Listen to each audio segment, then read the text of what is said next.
Roma Wines presents Suspense.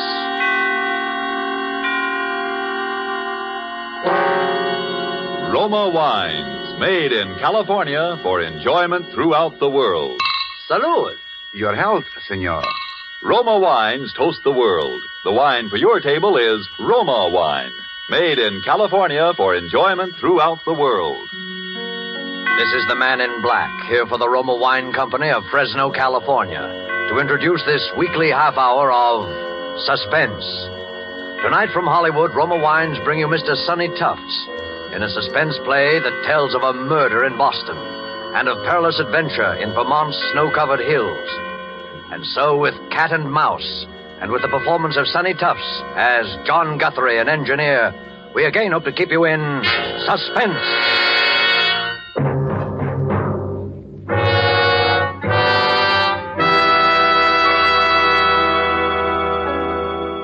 W1QXL, W1QXL, W1QXL. This is W1RBX calling W1QXL, W1QXL. This is WIR, Montcar, Vermont, calling and standing by. W1RBX, W1RBX. This is W1QXL in Boston, returning. Hiya, Guthrie, how you been? Signal's clear, good signal. Come in. W1QXL, W1QXL, W1RBX back. Hello, Lockwood. I'm fine. Signal's good up here. I got lots to tell you. Been trying to get in touch with you for the last couple of hours. Where you been? Out to dinner with Valentine? Go ahead.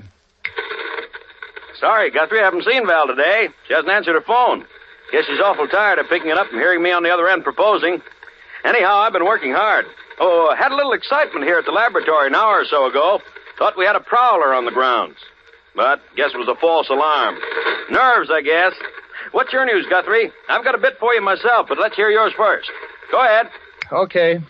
Well, as far as I'm concerned, kiddo, you can set up a date for demonstration for the Army Signal Corps and the Naval Ordnance people just as soon as you like. We're in the clear now for keeps.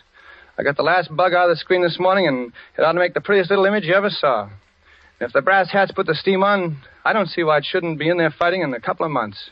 Now, let's hear about you. Go ahead. Boy, that sounds great.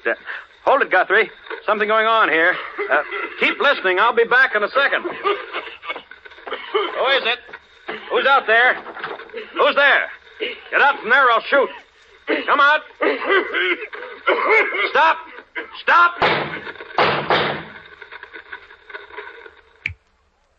What is it, Lockwood? Howard, what's the shooting? Is that you coughing? Lockwood, is that you? Go ahead. Hello. Hello, Guthrie. I saw him that time. Almost got him with my rifle. Wonder what that guy can want. Well, I know one thing he's got, and that's a sore throat. Boy, did you hear that cough? Go ahead.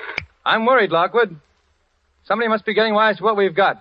We'd better arrange for more protection around the lab. Well, you've heard my say of it. How are you getting on with the blueprints? Go ahead.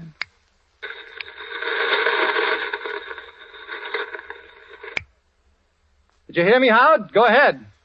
W1QXL, W1QXL. What's happened? Come back in. Go ahead. Hello. This is W1QXL. I'm going away. I'm going skiing. I'm going skiing up in Sunbury, Vermont at the Phoenix Hotel. The Phoenix. Have you got that, Frank? Frank? What's all this about you going skiing? You've never been on skis in your life. Besides, I'm coming up to see you, and it's important. We'll get together now on the blueprints, okay? at the Phoenix Hotel. Go ahead, Frank. What's this gag calling me Frank? What's going on? I hear voices behind you. Sounds like interference. You all right? I say, are you all right? I'm leaving here for Boston in the morning. I'll bring the whole works. No, don't. And don't contact Val. If anything happens to me, the man with the cough. The man with the cough. The cough. Lockwood, what's up? You still there? Come in, Lockwood. Lockwood, come in. Lockwood, go ahead.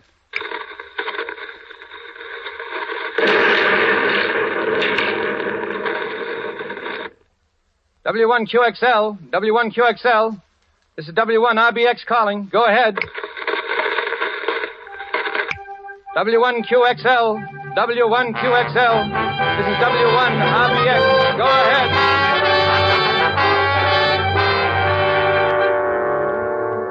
Tonight for Suspense, Roma Wines bring you a star, Mr. Sonny Tufts, whom you have heard in the prologue to Cat and Mouse by Hugh Pentecost. Tonight's adventure in Suspense.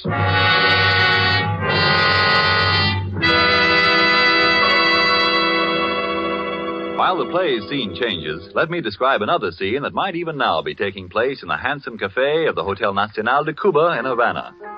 An American visitor has remarked to his Cuban host what great enjoyment the Cuban music and the dancing gives him.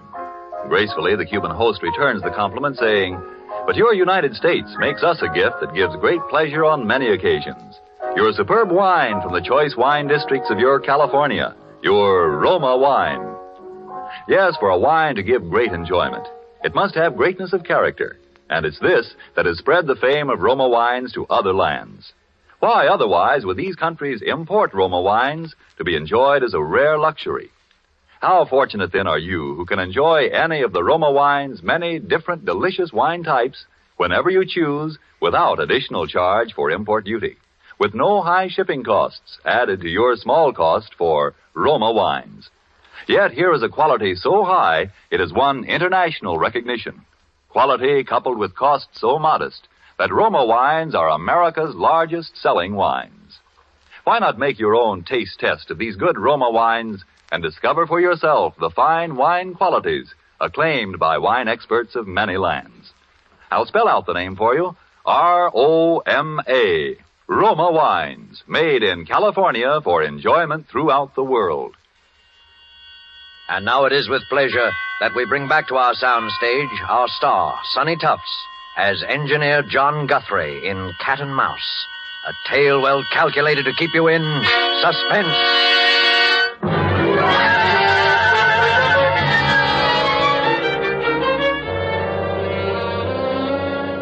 Well, that's about all the facts we know, Miss Ames. Yes? The bruises on Mr. Lockwood's head were a little hard to explain, as you pointed out. It was the explosion that killed him. That seems to be fairly... Dr. Vaughn, yes, the explosion may have been what actually was the final cause of his death. I take a doctor's word like you for that. But those marks and bruises... Suppose he'd been beaten, hit over the head in order to make him...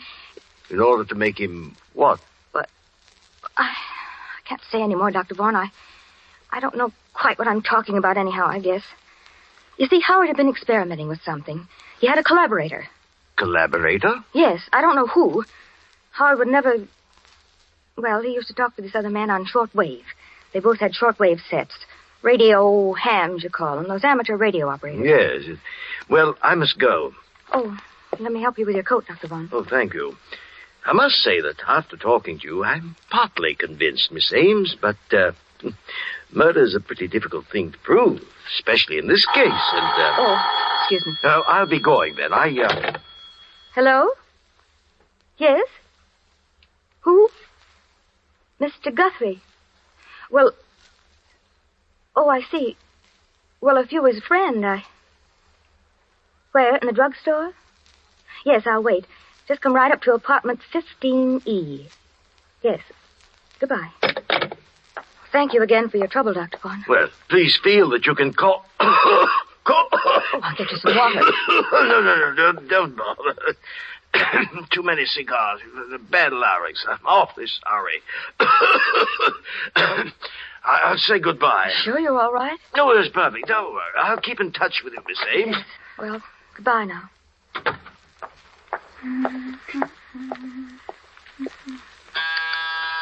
Oh, just a minute.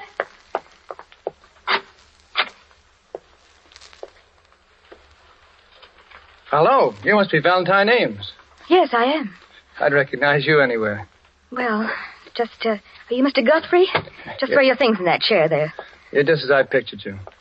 Lockwood spoke of you so often. Howard spoke of me? Do Well, you were engaged to be married, weren't you? No, I was fond of him, but never that way. He told me, that is, he said... Then you were his collaborator. Oh, please, Mr. Guthrie, you can trust me. I need help. They all say his death was an accident. The coroner, the newspapers, the police. But I know it wasn't. How do they say it happened? An explosion in his laboratory. Chemicals he was using in his experiments. Nonsense, explosion. There wasn't anything more explosive in Lockwood's lab than a package of matches. Then you were his collaborator. Oh, please trust me. Lockwood was murdered. I know it. You think so, too, then? Yes. Well, then our job is to prove he was murdered. No, I'm sorry, Val. There's something more important that comes first. When they killed Lockwood, they stole half of our...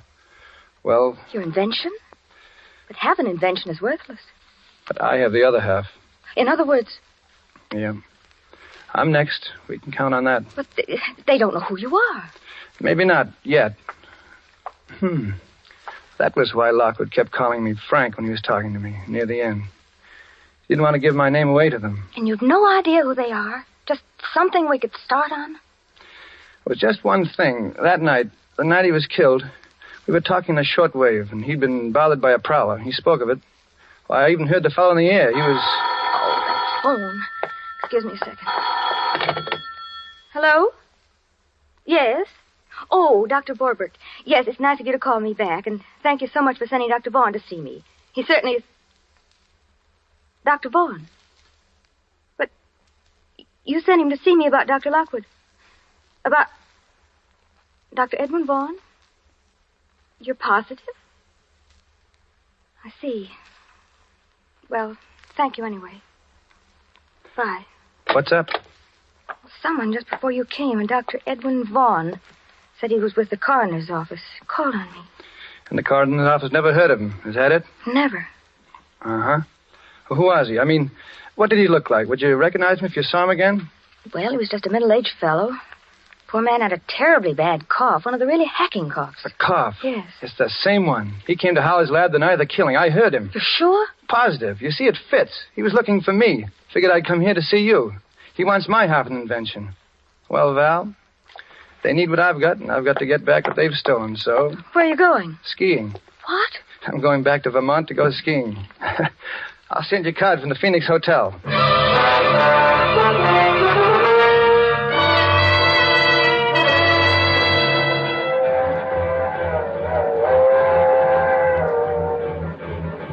Next up is Sunbury, Vermont. Sunbury. Bring me an orangeade, Porter. Well, hello. You're new up here. Beg your pardon? You're going to the Phoenix Hotel, of course. It gets so you know a skiing fan when you see one. I know most all the Phoenix crowd. This must be your first trip to the Phoenix, huh? Yeah, it is. Name's O'Brien. John Guthrie. Oh, excuse me. Do they serve drinks in this lounge car? Yes, they do. Yeah, you're new, too. Well, yes, I've only been in the States a few weeks. Oh, no. I mean new to our weekend skiing contingent. Skiing contingent? Yeah. Oh, yes. I'm O'Brien. This is Mr. Guthrie. What'd you say your name was? Well, Thanks, Porter, thanks. And bring me a couple more cigars, will you? Here, take one of mine while you're waiting, Mr. O'Brien. Oh, thank you. Now, that's what I like about the Phoenix crowd. They're sociable. Everybody pals with everybody else. Sounds very pleasant. Yes, I suppose so. Well, well, anyway, you wait. By Monday, everyone in the place will be calling you by your first name. Oh, really? Well, I guess I'd better be getting back to my compartment. Very happy to have met you, gentlemen. See you later. Weird duck. Unsociable like. Now, I always say, you take a fellow that won't mix. Be quiet a minute. What's the matter with you, Mr. Guthrie? You look like you'd seen a ghost.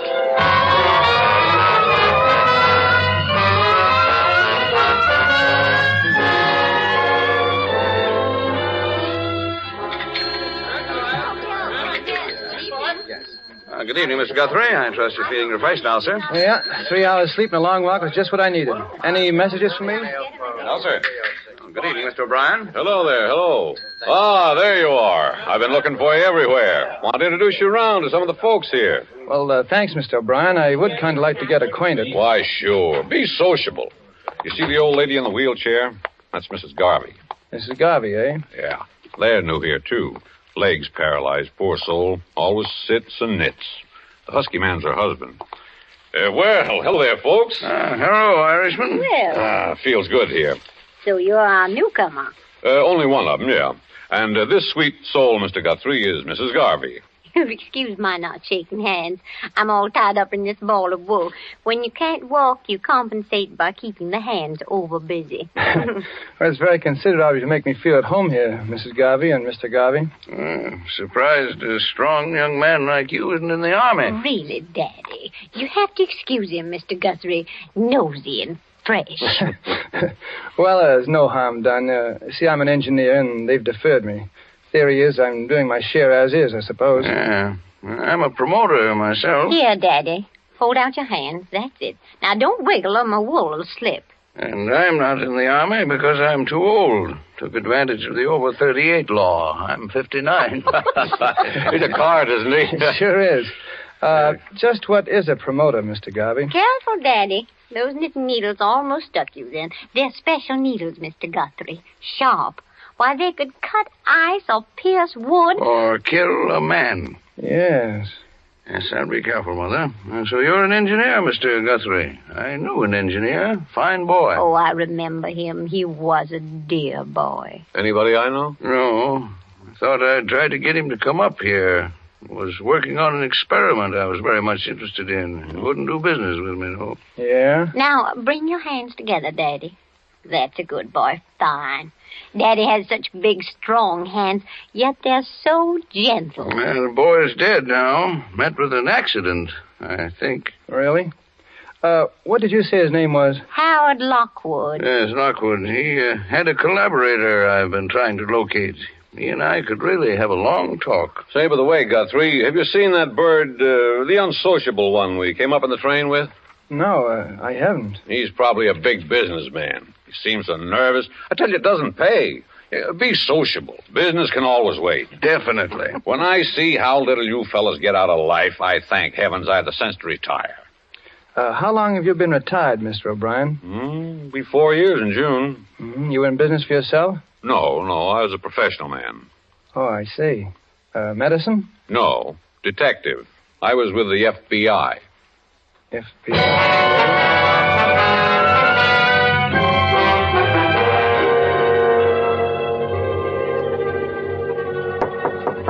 Come in.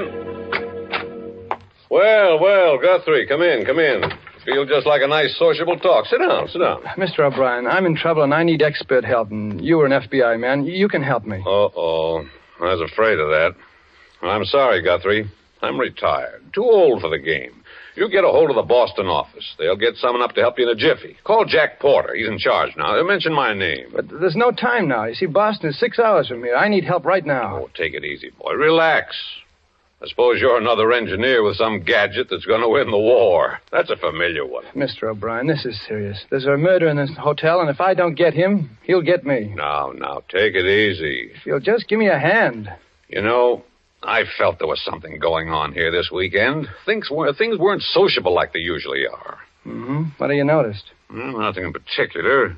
Just people seemed to act funny. You take that Garvey and his old wife, and that bird with a cough that came up on the train with us. What's he up to, eating his meals in his room? Look, will you help me, Mr. O'Brien? I do have an invention, as it happens, and... Oh, excuse me a minute. Hello? Mr. Guthrie? Yes, he's here. The gentleman in 421. Right now. Very well. Goodbye. It's for you. Party in 421 wants you to step in and see him. That's him. That fake Dr. Vaughn. Well, this is it. And you refuse to help. Oh, now, look, I'd like to, I guess, but after all... All right, O'Brien, but look, just this. 421 is right down the hall. And if I'm not back in 10 minutes, will you knock on the door? Oh, that much I'll do for you. John. Val. Valentine, what are you doing here? We agreed that you... Oh, John. Open your door quickly before we're seen together. Look, Val, I've got something important to do. Wait in my room for me. If I can only find a key. The door's open. It's funny. I locked it. Look! The room's been searched. My papers, the pillows, my trunk. Oh, John, they know you. Where is it? You didn't bring the blueprints with you here. Not that dumb. Well, it's gone. What? My gun. Oh, John, I'm afraid. I feel as if I'd known you for a long time. My dear. Val, you know I love you, don't you? John, we shouldn't talk about that now. But, you see, I've been in love with what I think you are. I've only known you for 2 days, and... What are you trying to ask me, John? Why you came when we agreed that you shouldn't. Because I was afraid that you... And why I find you hiding near my door and find the door unlocked when I had locked it only 10 minutes ago, and then I come into my room and I find this. Oh, John, don't. Please don't. I came because I wanted to help you. I felt that if you were in danger, it wasn't right for me to stay home, safe, not knowing. Yeah. I'm sorry, Val. I trust you. Look, stay here. I'm going down the hall. Somebody's waiting. Oh, don't go, John. Don't, please. I'm afraid for you. You got a gun, Val? Yes, I thought I might need it. Well, give it to me. Now, kiss me. Oh, John, Wait here. If I'm not back in 10 minutes, get the police. Where are you going? Room 421. To talk to a man about his cough. I'm going with you. This is his room. I'm going in with you. You're staying outside. Step back. Don't let him see you. Open up. His door's open, too. There on the rug, the body. Dr. Vaughn, he's dead. Look at the gun. He's holding it. He killed himself. You mean he's supposed to look as if he killed himself? He was shot in the back of the head. A bit too neat. What do you mean? That gun in his hand. It's mine. Then if he wasn't the murderer, who was he? Oh, John, the gun. They'll think that you... Shh, take it easy. That gun may come in handy. Come in. Well. Oh, Brian, look here. What? This gun's mine. It's a plot to frame me. What? That's not your killer, Guthrie. That's HENRI Lawrence of Scotland Yard, assigned to this case because his government, like ours, is keenly interested in your invention. I should have listened to you before, Guthrie. You know about it, then? I checked. Called FBI office in Boston. Talked to Porter. Yes, your Dr. Vaughan was HENRI Lawrence of Scotland Yard. He was the one you heard in Lockwood's lab the night he was killed. He must have got a little too close in the tail of the real killers. Mr. Garvey was... Well, I really don't know enough to talk. I better shut my big mouth. But I think I know. You know the killer? No, but I have no proof. Without proof, Guthrie, you'll be held for the murder of Lawrence. That's obvious. We've got to get our other evidence before someone finds the body. Yeah. You know, there must be a hideout around here they operate from. There's a cabin about a mile to the left from the top of the ski jump. I saw it one day when I got lost. I've got a funny hunch it might be the place. If we can get there and find something involving them before the hotel people find this body and arrest you, we'll be... Well, what are we waiting for? Come on, let's go. Come on back to my room, Val. See you downstairs in 5 minutes, O'Brien. If we don't find proof, John, what then? Then we get murdered or get held for murder.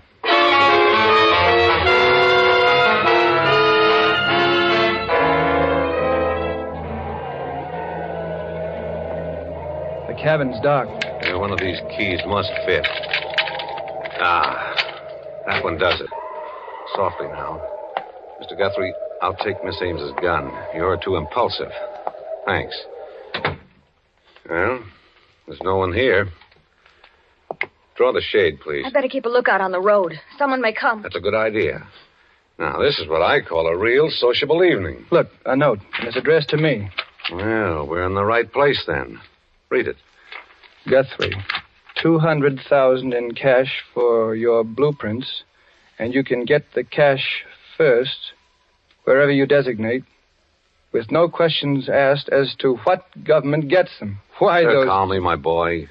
You don't have the prints here, do you? No, they're in a safety vault, and my name is San Francisco. What's that there, that panel? It's a radio rig, sending and receiving. Someone's coming. Who? Quick, turn up that light. Sneak a look, John, here, through the window. It's Garvey, and he's alone. Alone? Are you sure? Where'd he put that wife of his? Take another look. He's alone, all right. I knew she was a phony. She does too much knitting. I wonder where she is. All right, Miss Ames, out you go, quickly. Get to the foot of the road before he does. It's your car, understand me. Yes. You're lost, looking for a way back to the Phoenix. Delay him from coming in here. Right. I'll go outside. You search the place, O'Brien, with Val. No, let the girl go. Her best weapon is her charm. Hurry now. Stall him as long as you can. Good luck. Don't worry. I can see them from here. Look at it. Short wave. Yeah. With this outfit, Garvey could hear Lockwood and me talking over our work. Yeah. Pretty clever operator, I'd say. Can you see Val? Yeah. She's getting near him now. Brave girl, that one. The best. There she is. He's seen her. Let me have a look. See them? Over my finger, between that row of trees. Yeah, she's talking to Garvey now. She'll stall him. Yeah. Hey, come on, O'Brien. Let's start searching his place. Wait a minute. Look, they're coming this way. The two of them. Well, I should have known. Val? Oh, no, it can't be. Sorry, Guthrie, but you're seeing right. The girl's with Garvey. But she loves me. I know it. She's honest. I swear it. They're coming up the path. You stand behind the door. I'll stand up on the balcony and cover them from behind with a gun. You all set, Guthrie? All set. You spring out on them as they close the door, and I'll cover you from here.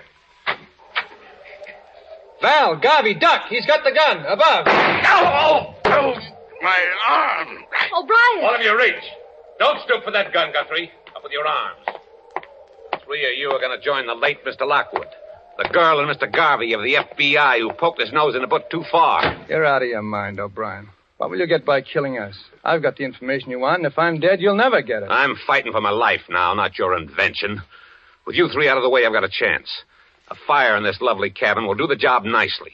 Now get into that closet, all of you. Get started. You're missing one, O'Brien. My wife. I'm not worrying about that. Drop your gun, Mr. O'Brien. That point you feel in your back is my knitting needle. Drop it. Remember, it can crack ice, pierce wood, or kill a man. Okay, Mrs. Garvey. Certainly nice to see you again. Nice job, Guthrie. You tipped us off just in time. Sit down, Mother. You look tired. You must be standing behind the kitchen door for an hour. Look here. Just be quiet, Mr. O'Brien. Formerly of the FBI. Kicked out for improper conduct, he was. The service has had its eye on you ever since, my friend. Yeah, you see, you made a slight error, O'Brien, when you said you'd called the porter of the Boston FBI office. The outgoing lines from the hotel have been out of order since 5 o'clock. Oh, your arm, Daddy. Here, let me bandage it. You better get going and have it looked after. Oh, it's bleeding. I think I'm going to faint. Faint ahead, Val. I got a pair of arms that aren't doing a thing.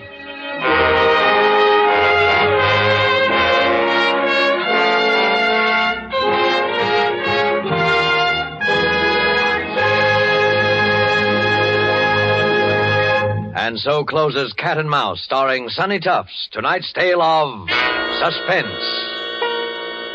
Mr. Tufts appeared through the courtesy of Paramount Pictures and will soon be seen in the Paramount picture, I Love a Soldier. Few spots in the globe boast the unique and perfect combination of nature's gifts, which makes possible truly good wine. Wine which the whole world can enjoy. But wine experts will tell you that among these fortunate spots, none can surpass the vineyards of our own California.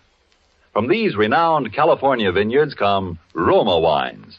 Wines so perfect in flavor, so delightful, that they are enjoyed in many countries of the world. To us in America, Roma wines are an everyday treat, for we may buy them at an astonishingly low price, since we pay no import duties or expensive shipping costs. Do you enjoy a delicious tangy sherry?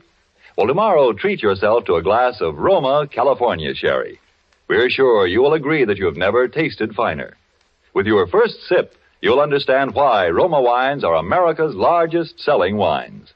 I'll repeat the name, R-O-M-A, Roma wine. Tomorrow, ask your dealer for your favorite type of Roma wine, made in California for enjoyment throughout the world. This is Sonny Tufts, and I hope you enjoyed our suspense play this evening. I know I had a good time. I'm looking forward to next week's show, and I know you must be, when that remarkable actress, the Academy Award winner, Madame Katina Paxinu, will be the star of Suspense. Suspense is produced and directed by William Spear. Next Thursday, same time, you will hear Katina Paxinu in Suspense. Presented by Roma Wines, made in California for enjoyment throughout the world.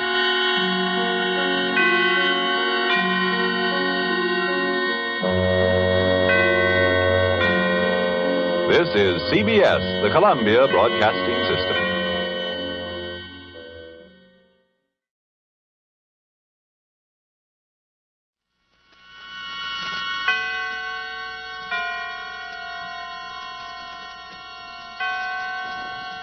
Roma Wines present Suspense.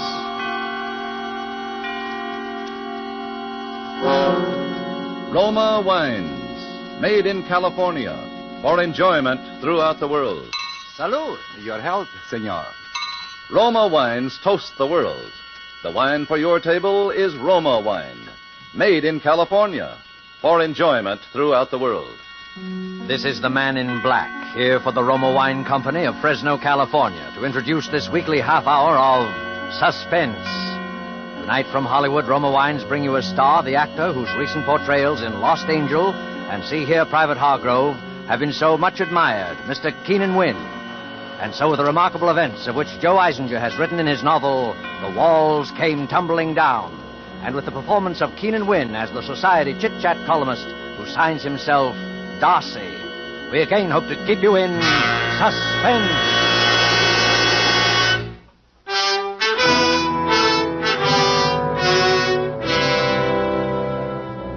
My dear Captain Griffin, on a date which I am sure we shall always remember not quite without pain, I was sitting in my office at the Morning Post, composing with my customary wit and brilliance my daily column of cafe society chatter, when Miss Susan Finch, my devoted but mentally retarded secretary, poked her head into the room, ran her tongue nervously across her dental brace, and announced, "There's someone outside to see you, Mr. Darcy." "Oh, tell him I'm on my deathbed. Tell him there's a priest in here now administering the final sacraments. Now go away." Well, I couldn't tell him that, Mr. Darcy. He's a priest himself. Did you say priest? Well, perhaps I am in articulo mortis and didn't know it. Very well, Duchess. Ask the good father to come in. Yes, sir. Please come in, Father. Thank you, my child.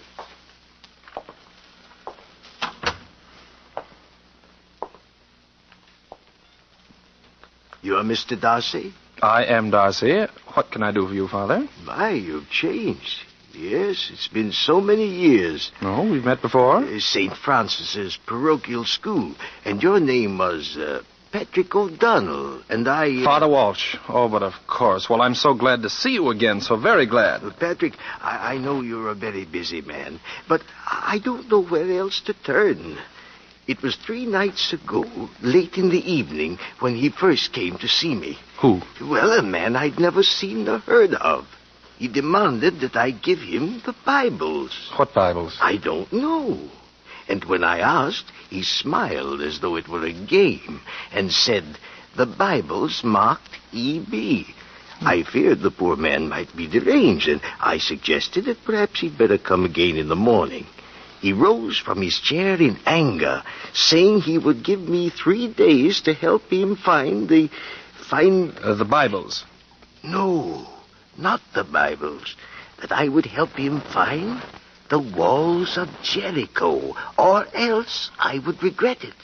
Did you say the walls of Jericho? For the past 2 nights, he's been loitering outside the gates of the churchyard, as though watching to see who my visitors are. You say he came to see you 3 days ago and gave you 3 days in which to... Yes.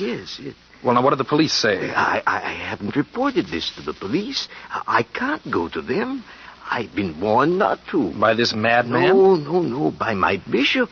You see, when I told him about it, he refused to credit it, said it was a figment of my imagination, and warned me not to speak such nonsense again. I see. Father, I'm sure you've nothing to fear. You don't believe me either, Oh, of course I believe you. Now, please let me visit you tonight, Father. We'll talk further about this. There are many things I'd like to talk to you about, as we did years ago. Yes, years ago. Very well, my son. I'll expect you at 8. You will come, won't you? Only death could keep me away.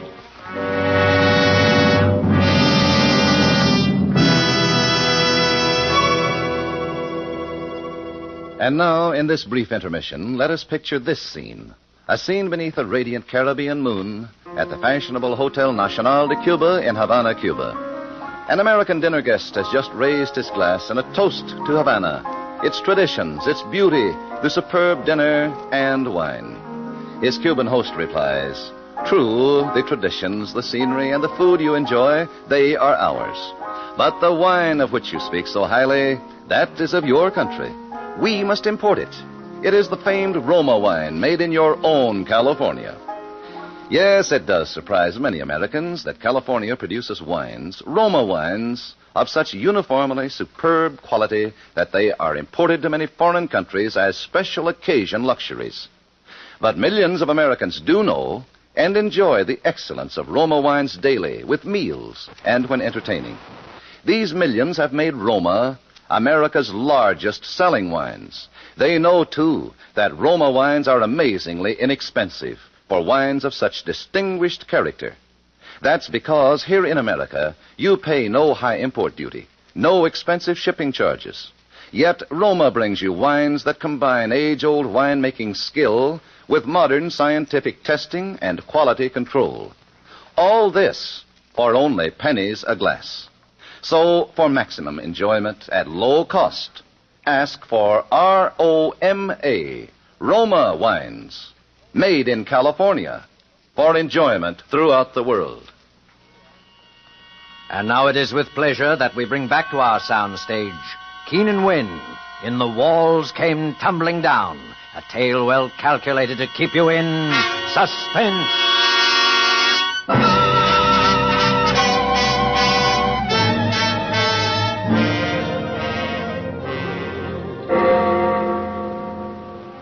And so, my dear Captain Griffin, with a punctuality I had not exhibited in years, on the stroke of 8 I found myself standing before the high iron gates of St. Francis Churchyard. I must admit that Father Walsh had intrigued me with his fantasia of a man seeking the walls of Jericho.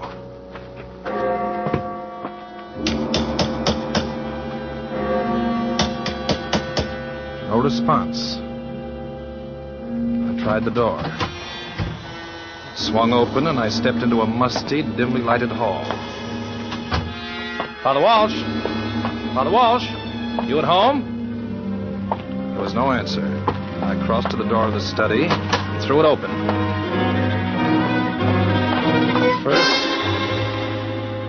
First I could see nothing in the darkness, and then I saw, suspended from a low beam in the ceiling, the cord of his robe knotted tightly about his neck, Father Walsh. There was no urgent need to cut him down. He was quite dead. That's the way I found him. I came in to give him his cup of warm milk, and that's the way I found him. Who are you? I'm his sister, Catherine Walsh. My brother, he never would have committed that sin. But who? Have you called the police? Yes, Aren't you from the police? No. I was his friend. You're Darcy? Yes. Now tell me what you know about the Bibles before the police get here. This afternoon, after he saw you, a woman telephoned. He talked to her for a long time, and when he hung up, he said he remembered now about the Bibles. 40 years ago, he took care of a sick vagrant. The poor man died and left to my brother 2 Bibles. A bum left Father Walsh 2 Bibles 40 years ago. Well, do you know where they are? Yes. One is now packed away upstairs in the attic, and the other is... That must be the police. Now, don't say anything about the Bibles. I'm asking you to trust me. Call me tomorrow at my office. I'll let them in. Oh, come right... Oh. Father Walsh is expecting me. Well, come in. Who are you? My name is Patricia Behrens, and...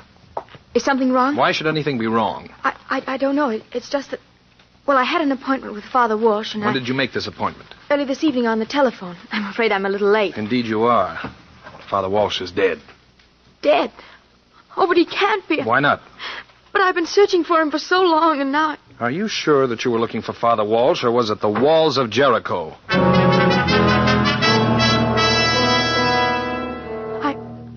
I don't know what you mean. No? If Ernst did any talking about... Well, he had no right to... Ernst? Ernst who? Now, look, my sweet. You'd better tell me what you do know, because Father Walsh didn't just die quietly with a smile on his lips. Father Walsh was murdered. Murdered? Look, you've got to trust me. Well, I'll hate myself for this in the morning, but okay. Let's get out of here.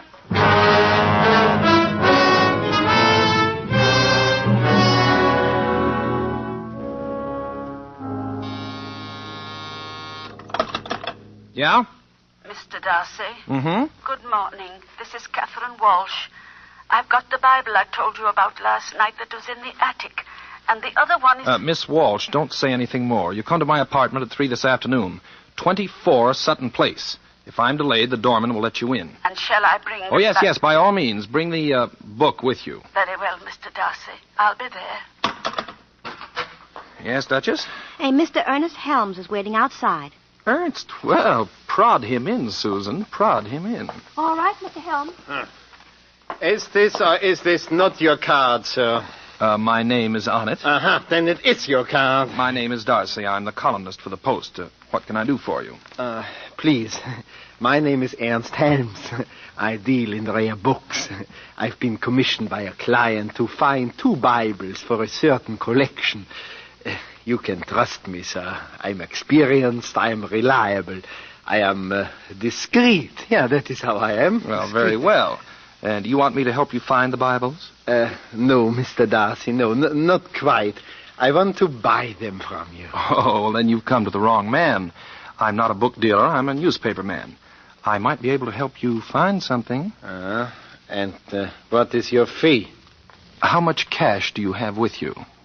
How do I know you have the Bibles? Well, I didn't say that I did have them. How do I know you know where they are?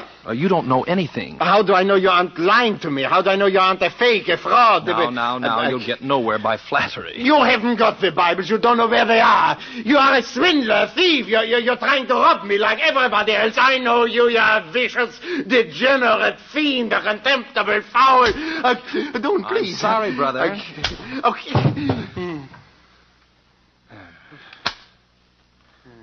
Now... Hey, what happened? Oh, just a little thing. You've got some water there? All right, now wait outside, Susan. What? Oh, you're all right now. Mr. Darcy? Yes, you're fine now. I'm Ernst Helms, please. I come from Prague. Well, how do you do? My shirt, it's all... What happened here? Oh, nothing. An accident? Oh, you're fine now. Here, let me help you then. Your coat. Oh, yes, thank you.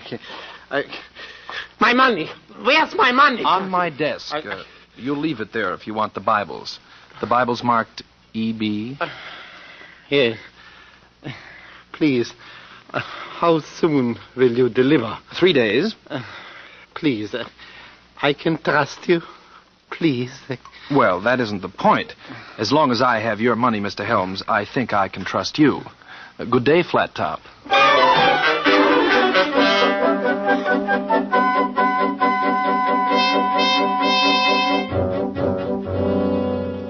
My dear young lady, look. I arrive here punctually for my appointment with Mr. Serko Hodakas for 2:30.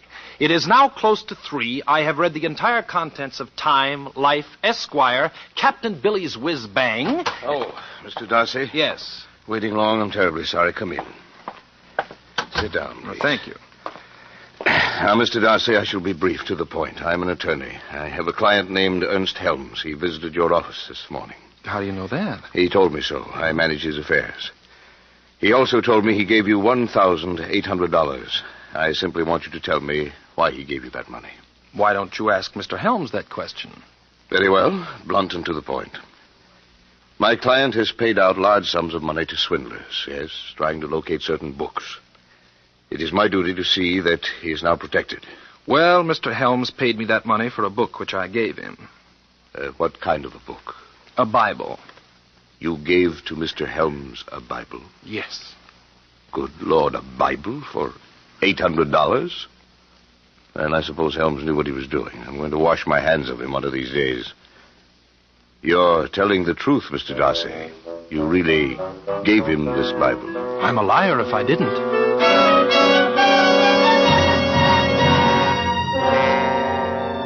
So I was a liar.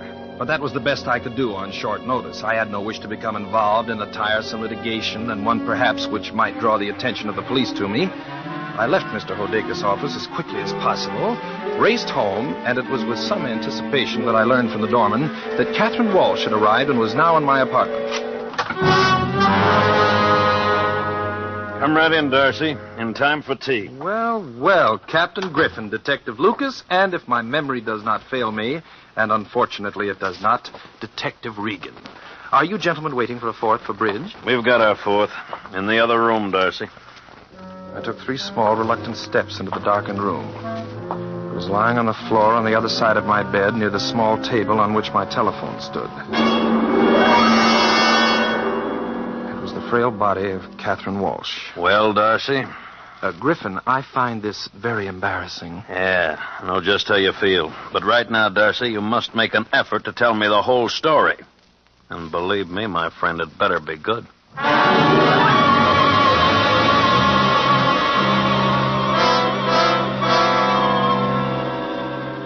My story, you remember, Captain Griffin, was good. In fact, it was so good that after 2 hours of tortuous questioning, you agreed to release me on my promise that by evening I would come to you with the full meaning of the Bibles and the walls of Jericho. Straightening my tie and looking jaunty and attractive as usual, I awaited the arrival of the lovely one. Well, here I am. Look, Darcy, I'm frightened. Stop acting like Jane Eyre. Please don't be harsh with me now. Well, they weren't very gentle with Father Walsh and his sister. Darcy, I'm so frightened. The manager of my hotel told me that he got a phone call from Ernst Helms asking him to put his trunk and luggage in the storeroom. He's gone away, and I don't know what to do. Try telling me the truth. Yes. I'm sorry I started the whole thing. His letter said there'd be blood and murder. He was right. Whose letter? Elias Barron's. You mean the Elias Barron's, the artist? Yes.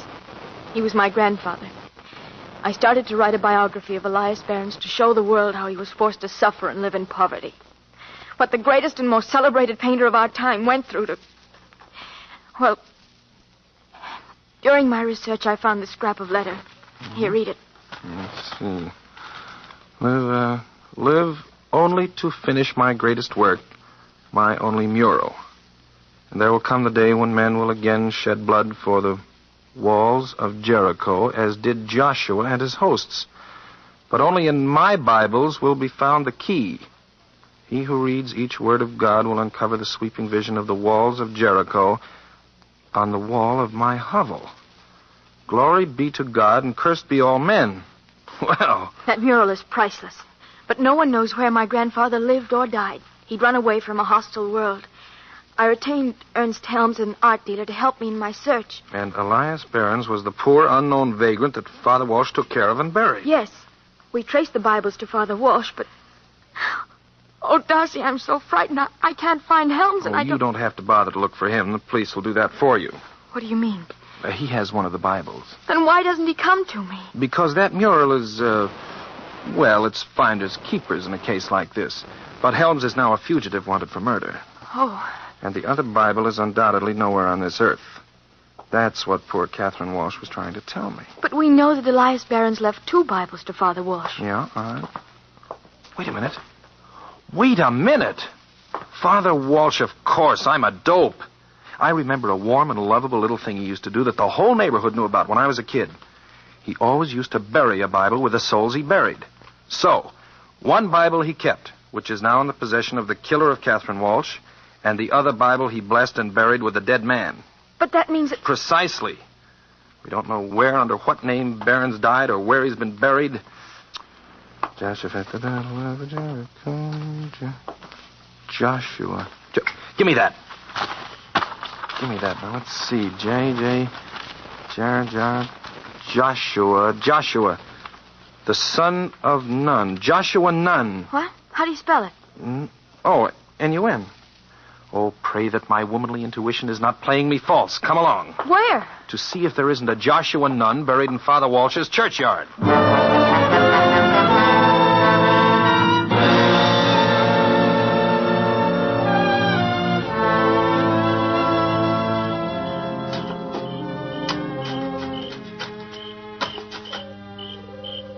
Oh, Darcy, we shouldn't be doing this. Why not?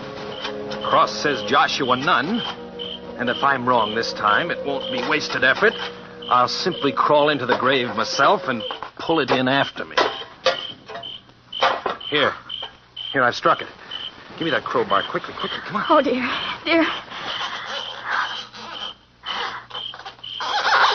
Patricia, the Bible. We found it. All right, Darcy, stand where you are. Oh, Griffin, I found that other Bible. You found 10 years in the pen for body snatching.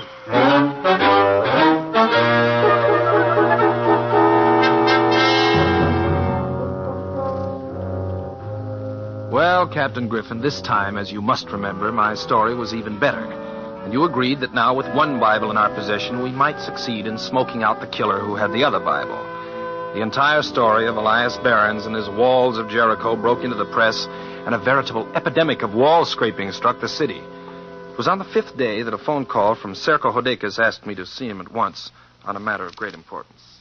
Yes, Mr. Darcy. Helms called me twice. I tried to trace the calls, but it was impossible. All he would say is that he didn't kill anybody, but that he had the other Bible. How'd he get it? And he wouldn't explain. He said he's sending it to me so that you could find the mural. But the condition is that, as his attorney, I protect his interest in the sale of the mural. He has a right to that, even though he is a fugitive. Do you agree? I agree. Good. Here is the Bible, which came in this morning's mail. The Bible he gave me was very old. On its covers were the initials E.B. I turned to the book of Joshua. In the 4th paragraph of the 6th chapter, 2 words had been underscored. 7 rams.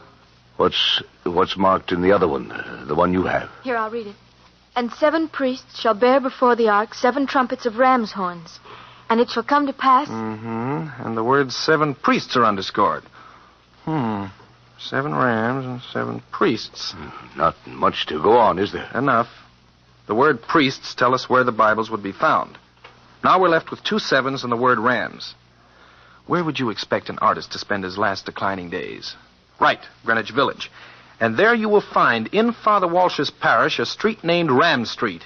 And I'm sure that at 77 Ram Street you will find the walls of Jericho by Elias Behrens. Patricia, my sweet, swoop up your trumpet. The walls are about to come tumbling down.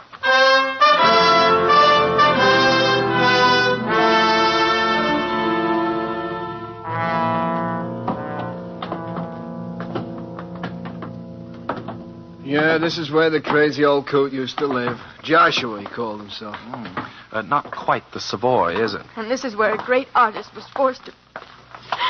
Well, let's get on with it. The mural must be hidden under the paint of one of these walls. If it is, Mr. Klinger here will find it. What's that? Oh, don't let that frighten you, miss. It goes on day and night. Building a subway right under it. It doesn't feel very safe.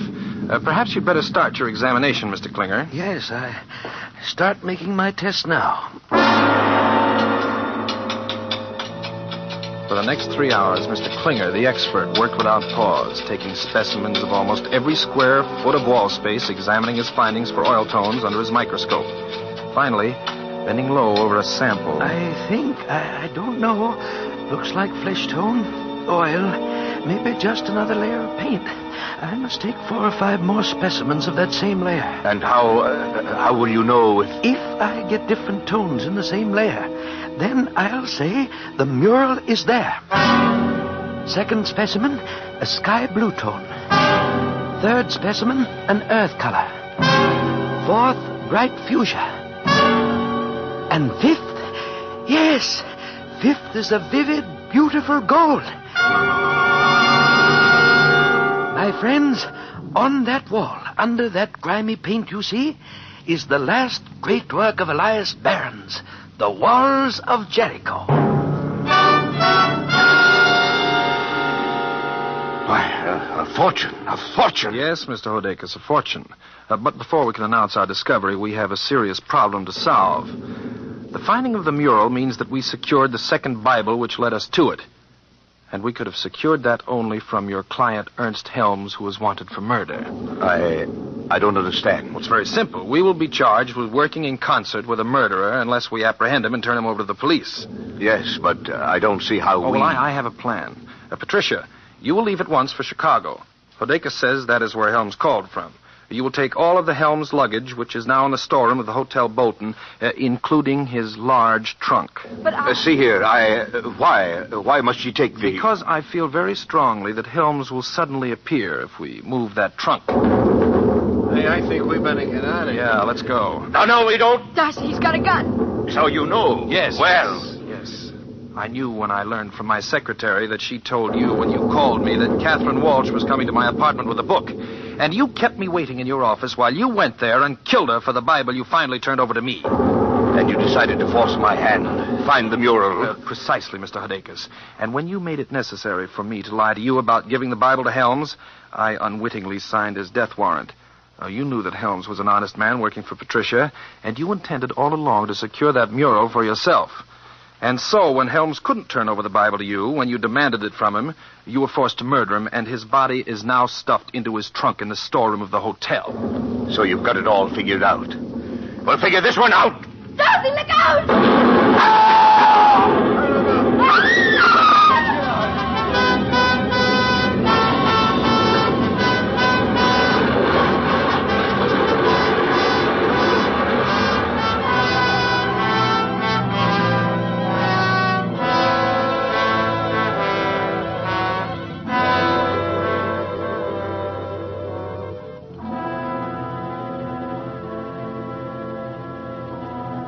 And that, my dear Captain Griffin, was how it came about that the walls came tumbling down, right over Mr. Hidakis' embarrassed ears. It is too bad he did not live long enough to confess to the murder of Father Walsh, but it's obvious that he killed him to prevent him from giving the Bible in his possession to Patricia. Well, my dear, I think that should take care of Griffin's curiosity. And shall I sign the letter simply Darcy? No. Sign it Darcy O'Donnell. From now on, my pet, I'll be forced to use my last name since you are going to share it with me.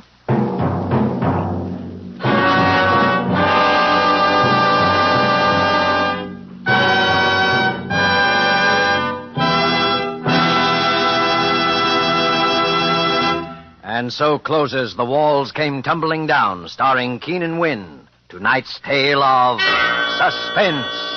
Suspense is produced and directed by William Spear. Have you discovered, as thousands have, how much Roma wines add to the enjoyment of your meals? How their superb flavor makes special occasion feasts out of everyday meals?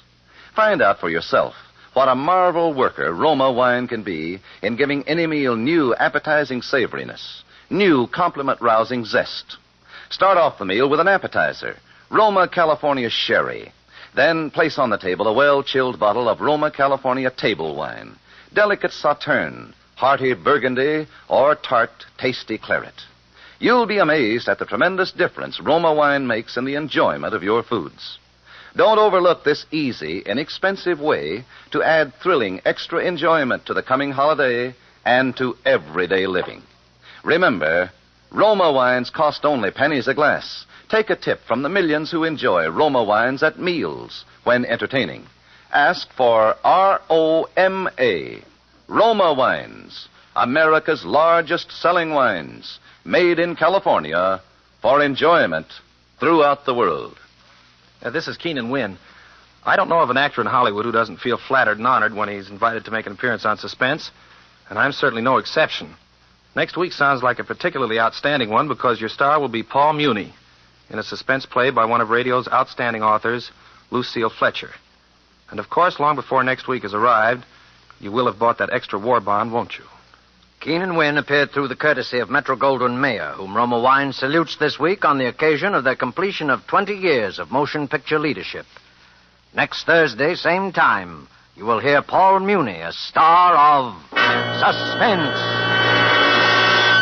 Presented by Roma Wines, R-O-M-A. Made in California for enjoyment throughout the world.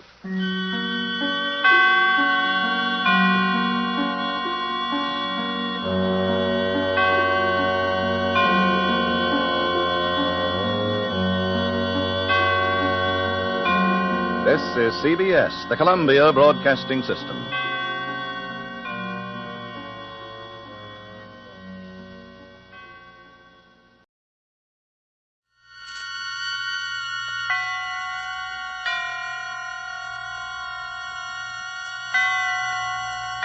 Roma Wines present Suspense.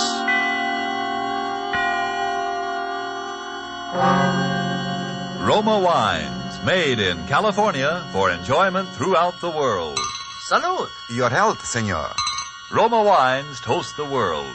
The wine for your table is Roma Wine, made in California for enjoyment throughout the world.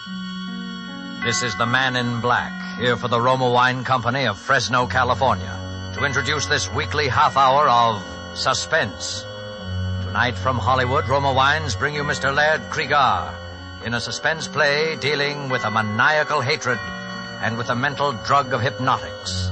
And so with narrative about Clarence, and with the performance of Laird Krieger, supported by Hans Conried as Bill, from whom we hear the narrative, we again hope to keep you in suspense.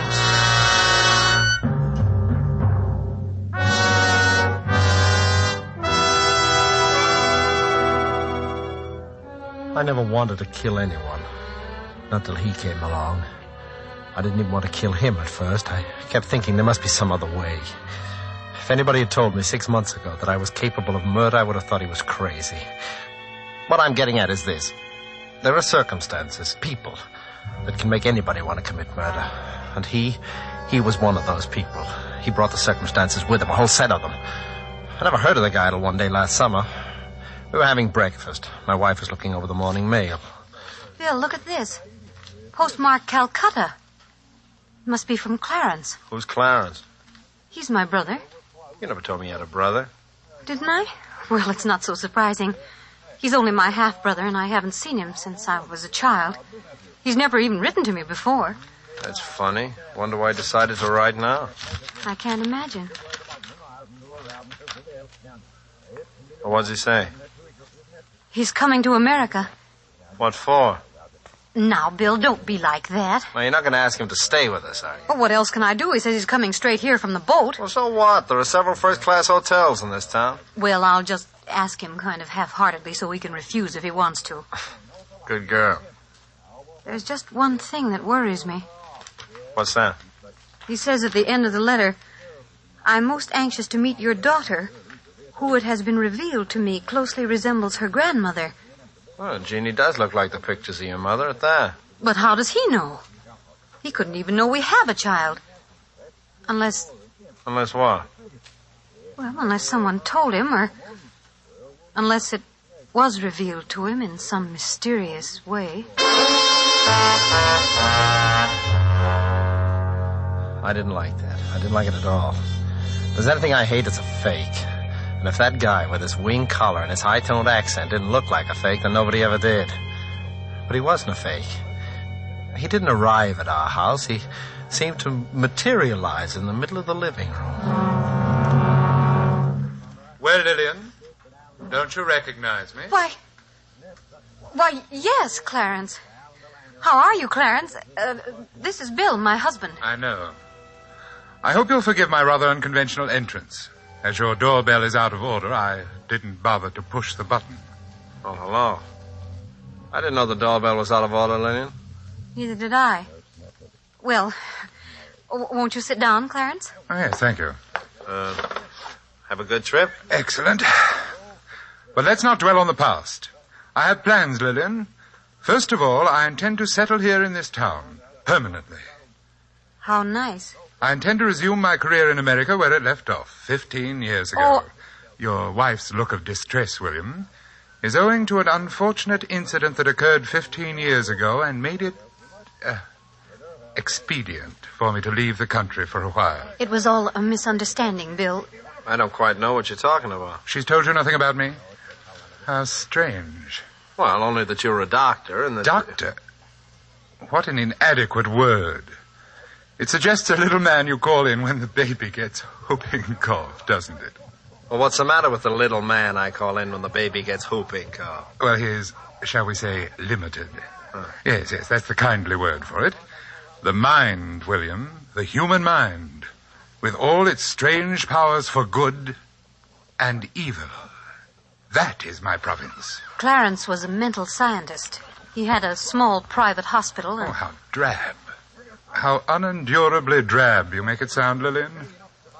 I penetrated deep into the mysteries of the human mind. And then I discovered a psychic power transcending the mere gray matter of the human brain. Clarence became interested in the occult. You mean that Indian faker stuff, going into trances and stuff like that? How crudely you put it, William. I'm sorry. Go on with your story. Well, I'll go on with it for you. You started using this mysterious East hocus-pocus on your mental patients, and their relatives got sore, right? Your husband, Lillian, is a man of rare perception. Yeah. And now you're back from India with a new bag of tricks, and you're going to set up shop again. Precisely, William. There's only one thing wrong with your statement, the tone of it. I intend to establish a small private sanitarium dedicated to the treatment of the mentally ill. And I shall continue my investigations into what your wife chooses to call the occult. Is that clear? Quite clear. Now then, Lillian, you will prepare the little room off William's study for me, the one with the dark green walls. Well, of course you're welcome to stay with us if you want to, Clarence, but the house is rather small and... Yes. It's fortunate that the house is small. I'd counted on that. You seem to have counted on a great deal, Clarence. By the way, how'd you know that the room has green walls? Yes, and how did you know... My dear engaging kinsmen, all things are revealed to him who can survive the ordeal of true enlightenment. That is as much as I'm permitted to tell you at the present time. And now will you be so good as to open the outside door? Your daughter is about to ring the doorbell, and it's out of order. Remember? But how did you... You didn't... Go and let her in, Lillian. I'm eager to meet Jeannie. Mama, guess what happened today? Sally Bates fell off the seesaw and Miss Thompson had to drive her home and then... Oh, I didn't know we had company. This is your Uncle Clarence from India, dear. Oh. Yes. She is the very image of her grandmother. Was that Mother's mother? Yes, dear. Mama and Uncle Clarence had the same mother, but different fathers. Oh, then he's not really my uncle. He's only my half-uncle. I think, little Jeannie, that you will find we have a great deal in common, nevertheless. You will be very close to your Uncle Clarence. Very close. What do you do those funny things with your eyes? Never mind, dear. Uncle Clarence is tired from his long journey. You come on upstairs. Mom will help you change for dinner. All right. See you later, Uncle Clarence. What's so funny, Doctor? Oh, William, I do hope that my stay here won't be complicated by your rudeness. Why did you try to frighten Jeannie just now? My dear fellow, it's the very furthest thing from my wishes to frighten your child. It is essential to my plan for her that she have confidence in me. Now, look, get this straight, Clarence. You're welcome in this house as a guest because you're my wife's brother. Your yogi ideas, or whatever they are welcome only so long as you keep them to yourself. I quite intend to, William. That, too, is part of my plan. What is this plan you keep talking about? For the time being, William, I will take your advice and keep that to myself.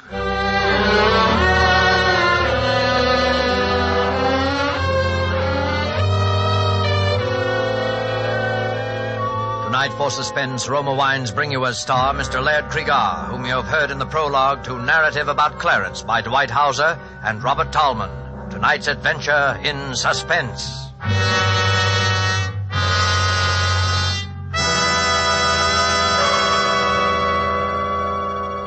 Let's leave the scene of our play for a moment and take a little journey. We'll let a bottle of Roma wine serve as Aladdin's lamp. I touch the label and presto, we're all transported to that capital of gaiety, Havana, Cuba. And now we find ourselves in the charming Pan American Club. At a table nearby, an American has just voiced his delight at the uncommon beauty of the scene. Then his Cuban companion responds, "You in America also have much that is uncommon to boast of. Such as this marvelous tasting wine we are enjoying this minute. To enjoy uncommon fine quality, Cuba imports this wine from your own distant California. It is your superb Roma wine. Now just realize what it means when other countries import Roma wines from such great distances. Such international esteem must mean that Roma wines are truly magnificent in quality. And then consider this. You here in America need pay no high import duty, no expensive shipping charges.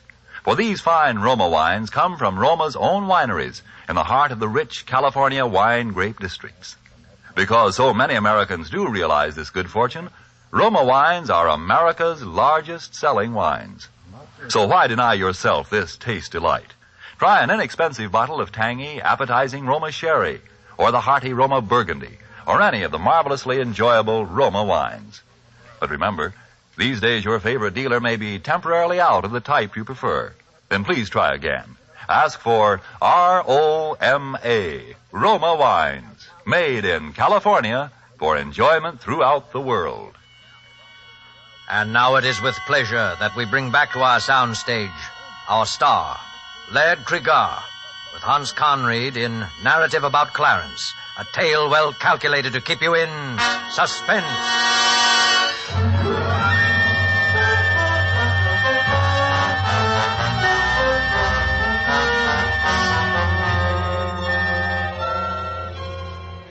Well, you see now how I was beginning to feel about my dear half-brother-in-law, Clarence. At first it was nothing but just pure hatred. I didn't have any cause yet for fear. And then came that day with little Jeannie. Doesn't take much imagination to know what happened before I got home. Mama, I'm all ready for school. Hello, Jeannie. Oh, hello, Uncle Clarence. Did you see Mama? Your mother's gone out for a while, but... Well, there's some good in everything, isn't there, Jeannie? This gives us a chance to get acquainted. Well, I'll be late for school. Oh, bother the school. I bet Sally Bates wouldn't worry about school if she had an uncle visiting her who'd come all the way from India. India? Do they really lie on beds of nails and all those things? No. Those are just the fakirs. They do those stunts for money, like your circus performers over here. I never saw anything like that at a circus. Did you ever see anything like this, Jeannie? Just a ring, isn't it? Like a cat's eye. Oh, it makes me dizzy to look at it. If you look at it long enough, you'll see all the mysterious secrets of the East. I'm afraid to look again, Uncle Clarence. That light in it, like a cat's eye, scares me. Oh, come now. A big girl like you afraid in the broad daylight. Why do you do those funny things with your eyes? Perhaps because my eyes see so many wonderful things. Just as yours will if you will only look at the ring. Is it magic? Perhaps. Look and see if it isn't. Look right in the center of the cat's eye. That's it. It makes me feel sleepy. That's the way it works. First you feel terribly, terribly sleepy. And then you see the most wonderful things. First, you feel sleepy. And then...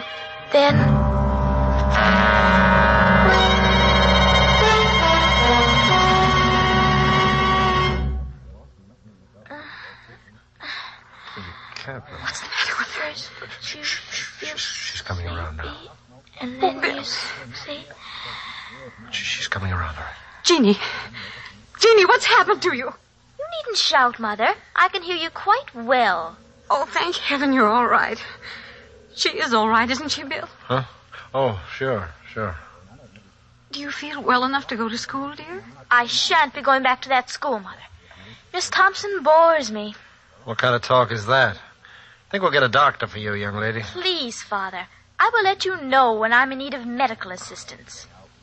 Bill, she's not all right. She's... Just come outside with me, Mother. You go to sleep again now, Jeannie. Bill, her whole personality has changed. She speaks with that strange accent and a vocabulary like... Tell me, where was Clarence while you were getting that car out? Why, in his room, I suppose. You ever notice that ring he wears? Yes. It's a cat's eye, isn't it? Very well-defined cat's eye. Kind of ring you always see on professional hypnotists. It's dead easy to hypnotize a child, you know. But why would he want to hypnotize Jeannie? I don't know. All I'm interested in is getting him out of this house as soon as possible. I'm going in there and give him his walking papers right now. That won't be necessary, William. Clarence, we didn't hear you come in. Obviously not. William, I believe I remarked to you on a previous occasion that I hoped my stay here would not be complicated by your rudeness. It won't be, Clarence. Your stay here is at an end. Lillian, I want to talk with you alone. You can say anything you have to say to me in front of my husband, Clarence. I dare say. It is my wish, however, to speak with you alone. I've had enough. I'm sorry, Lillian. I don't care whether he's your brother or not. I'm telling him to get out of here and get out now. I'll call a taxi while you're packing, Clarence. The irate brother-in-law. What a tiresome exhibition. I'm surprised at a woman of your intelligence becoming involved with such a boor, Lillian. All right, you asked. No, don't do it, Bill. Clarence just doesn't understand. He's been away for so long. I'm sick of hearing your excuses for him. The time's come for a showdown. No, William. The time has not come for a showdown. Not for a while yet. I will let you know when that time comes. You'll let me know? Bill, please. Let me explain to Clarence alone if he likes. I won't leave you alone with him. Oh, don't be melodramatic, William. I'll kill you, so help me. Bill, please, please. All right, I'm sorry. I'll give you 10 minutes, Clarence, no more. 10 minutes will be ample. I think Lillian and I can come to an excellent understanding in 10 minutes.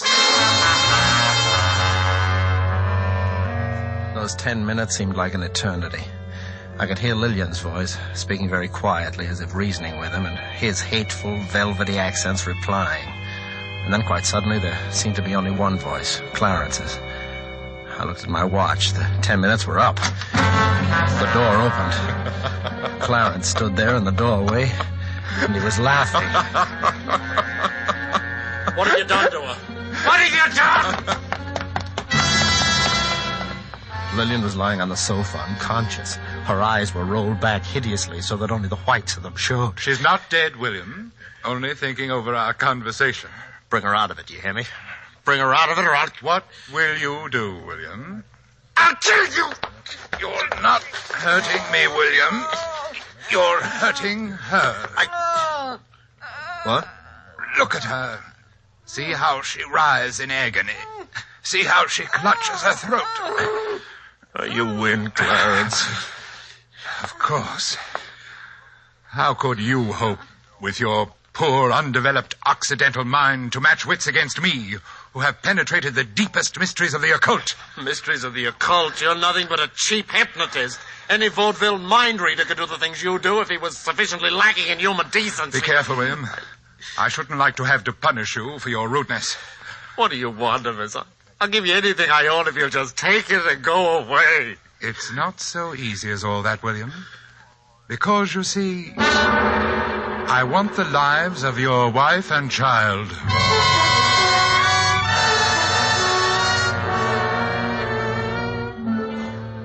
I knew then that he was insane. And that realization filled me with hope. It'd be quite simple to call in an alienist and have him committed to an asylum. When Lillian regained consciousness, she insisted on his staying, as I expected. I humored her along, knowing she was acting on his hypnotic suggestions. I was reasonably certain he would do nothing violent that night. His was the slow, sadistic way of murder. When daylight came, I stole quietly out of the house. I dared not risk calling the asylum on our telephone for fear of being overheard. My wife and daughter were still peacefully sleeping when I returned. And now I slept too.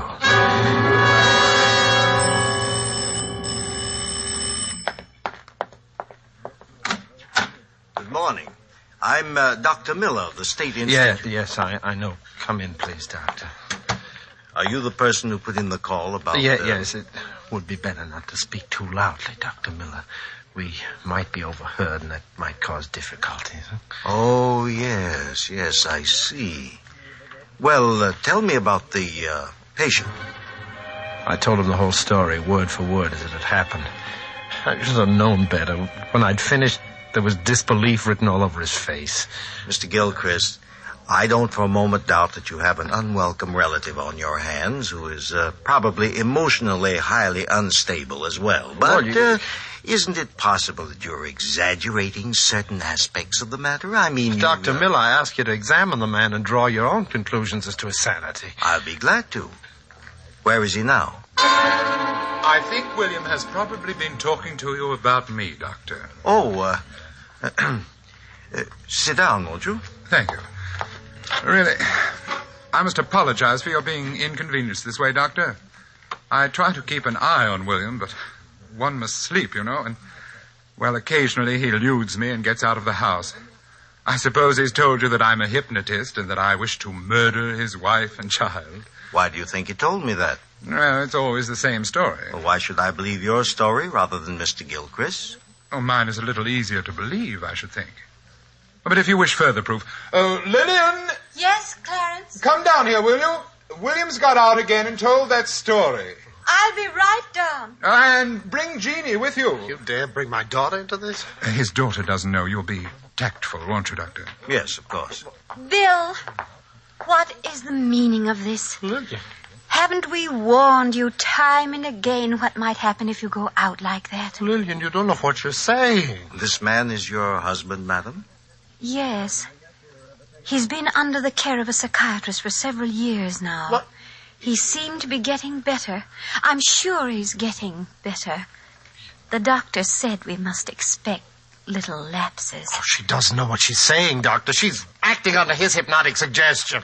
And, this young lady? He hypnotized her, too. Is that true? I don't know what that means, hypnotize. Daddy's always saying it, but he never says what it means. Well, this seems to clear up the situation pretty thoroughly. If you have any further trouble, Mr. Gilchrist, let me know. You think I'm crazy? No, I don't. I'm sure that your wife is quite right, Mr. Gilchrist. You're getting better every day.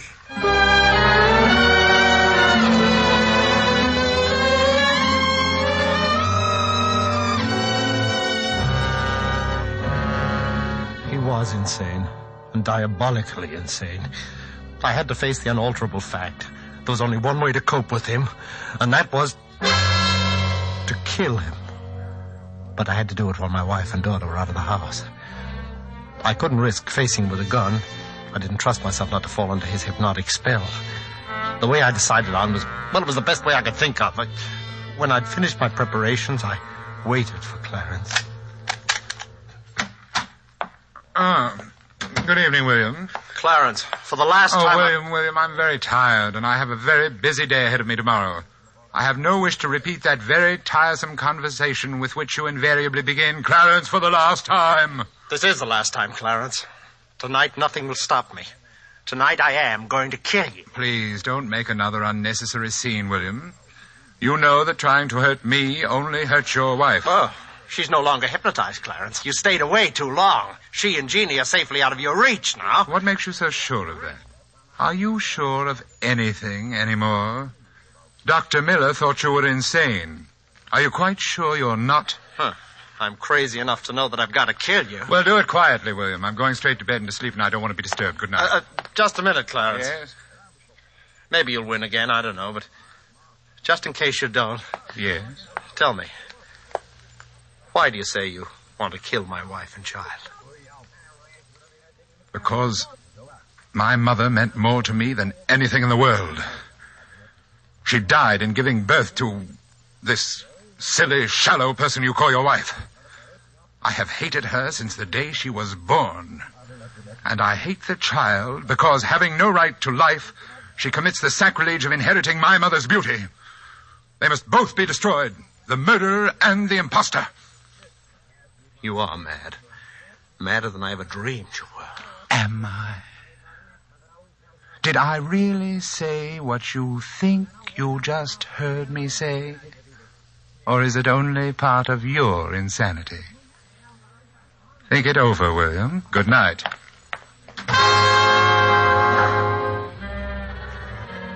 I had everything ready. The heavy boards to nail across the door, the cotton waste, and a gallon of benzene. The shutters over the window of his room I'd already nailed shut and barred. As I nailed the boards across the door, I felt as if I were driving nails into his cock. William, stop it! You don't know what you're doing! Lillian and Jeannie are upstairs. They came in the back way. William! Where are your great powers now, Clarence? William, you fool! Can the secrets of the East help you now? You're trapped, Clarence. You're out of your mind, William! In a moment, the whole house will be in flames. You'll be burnt alive. You don't know what you're doing, William. Listen, Clarence, listen. I'm striking the match now. You smell the smoke, Clarence? Never mind. You will in a moment. Oh, I wish you could see the flames now, Clarence. They're roaring up the stairwell. You don't know what you're doing. It's beautiful. You fool. I'll have to leave you now, Clarence. It's getting too warm in here for me. But you should be used to the heat, though, after all those years in India.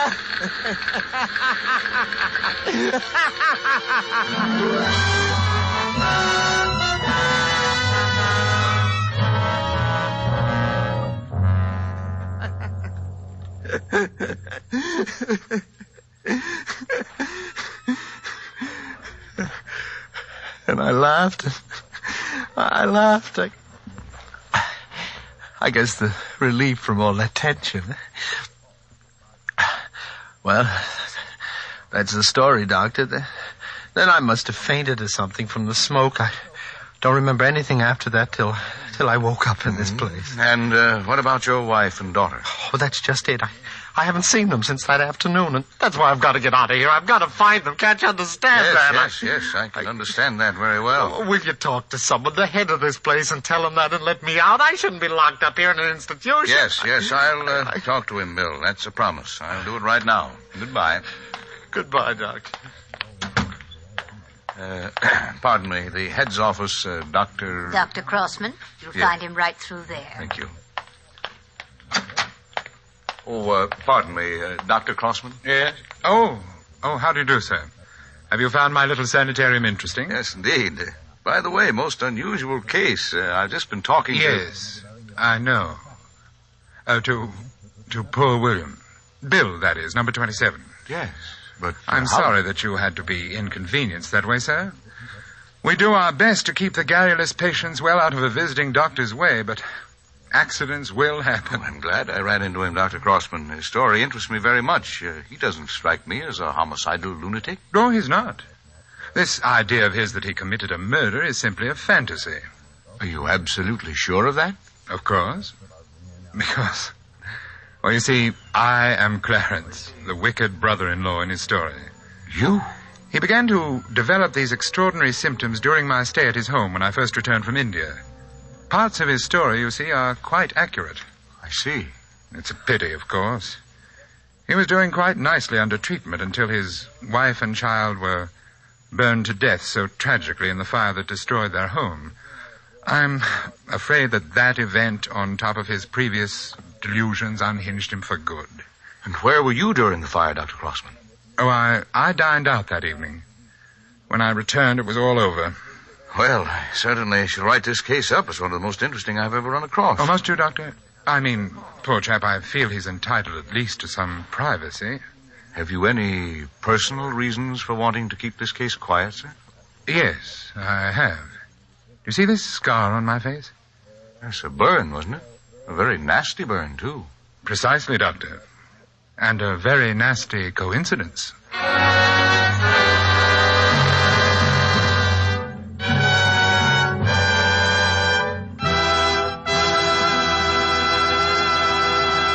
And so closes narrative about Clarence, starring Laird Cregar with Hans Conried, tonight's tale of Suspense.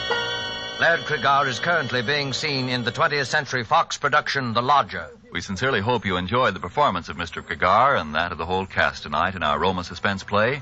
And here's a thought. To discover the enjoyment these suspense programs offer, you first had to sample one.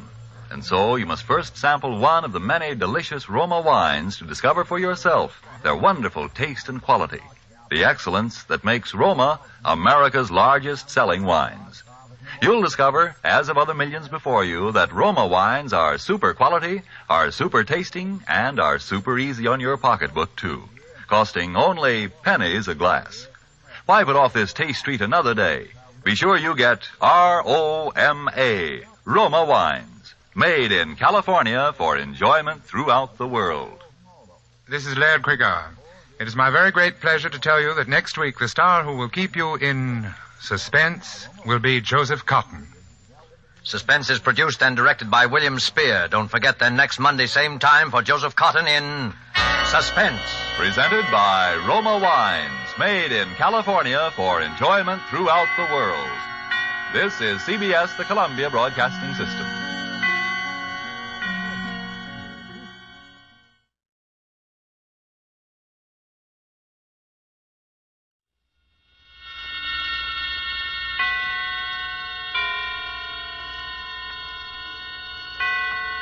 Roma Wines presents Suspense.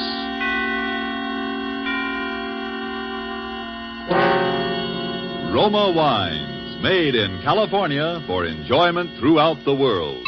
Salud. Your health, senor. Roma Wines toast the world. The wine for your table is Roma wine.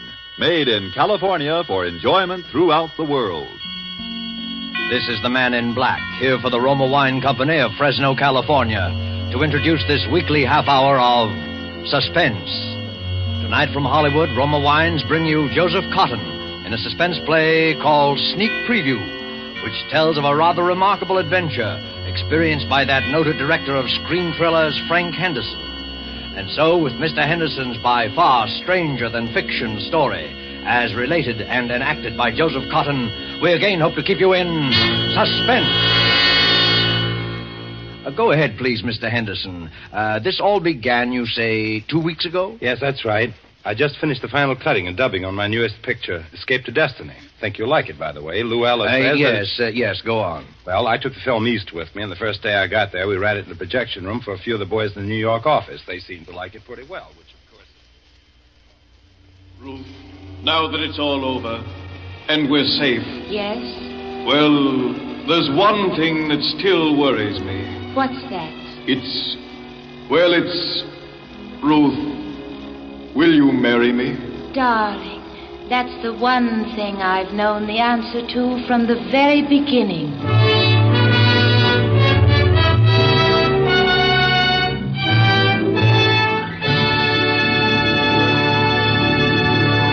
Well, boys, there it is. Frank, it is but terrific. It's the best picture you've ever made. Oh, it's great. Great. Hitchcock will absolutely quit. No kidding. You really think so? I do, Frank, honestly. I think it even tops Perilous Journey. Definitely. And it's solid box office, Frank. Solid. Well, it's all yours, boys. I can't think of anything more to do to it, though we might lighten the music a little under that scene in the wine cellars. I'll get it. Hello? Who? What does he want? Okay, put him on. Hello? Yes, this is Frank Henderson. Who? I don't think I know any Captain McNeil. Oh, well, may I ask why the chief of the Security Bureau wants to... I hope there's nothing wrong. I see. All right, I'll be there. Who was it, Frank? Somebody at police headquarters. Police headquarters? What's he want? That's what I'd like to know.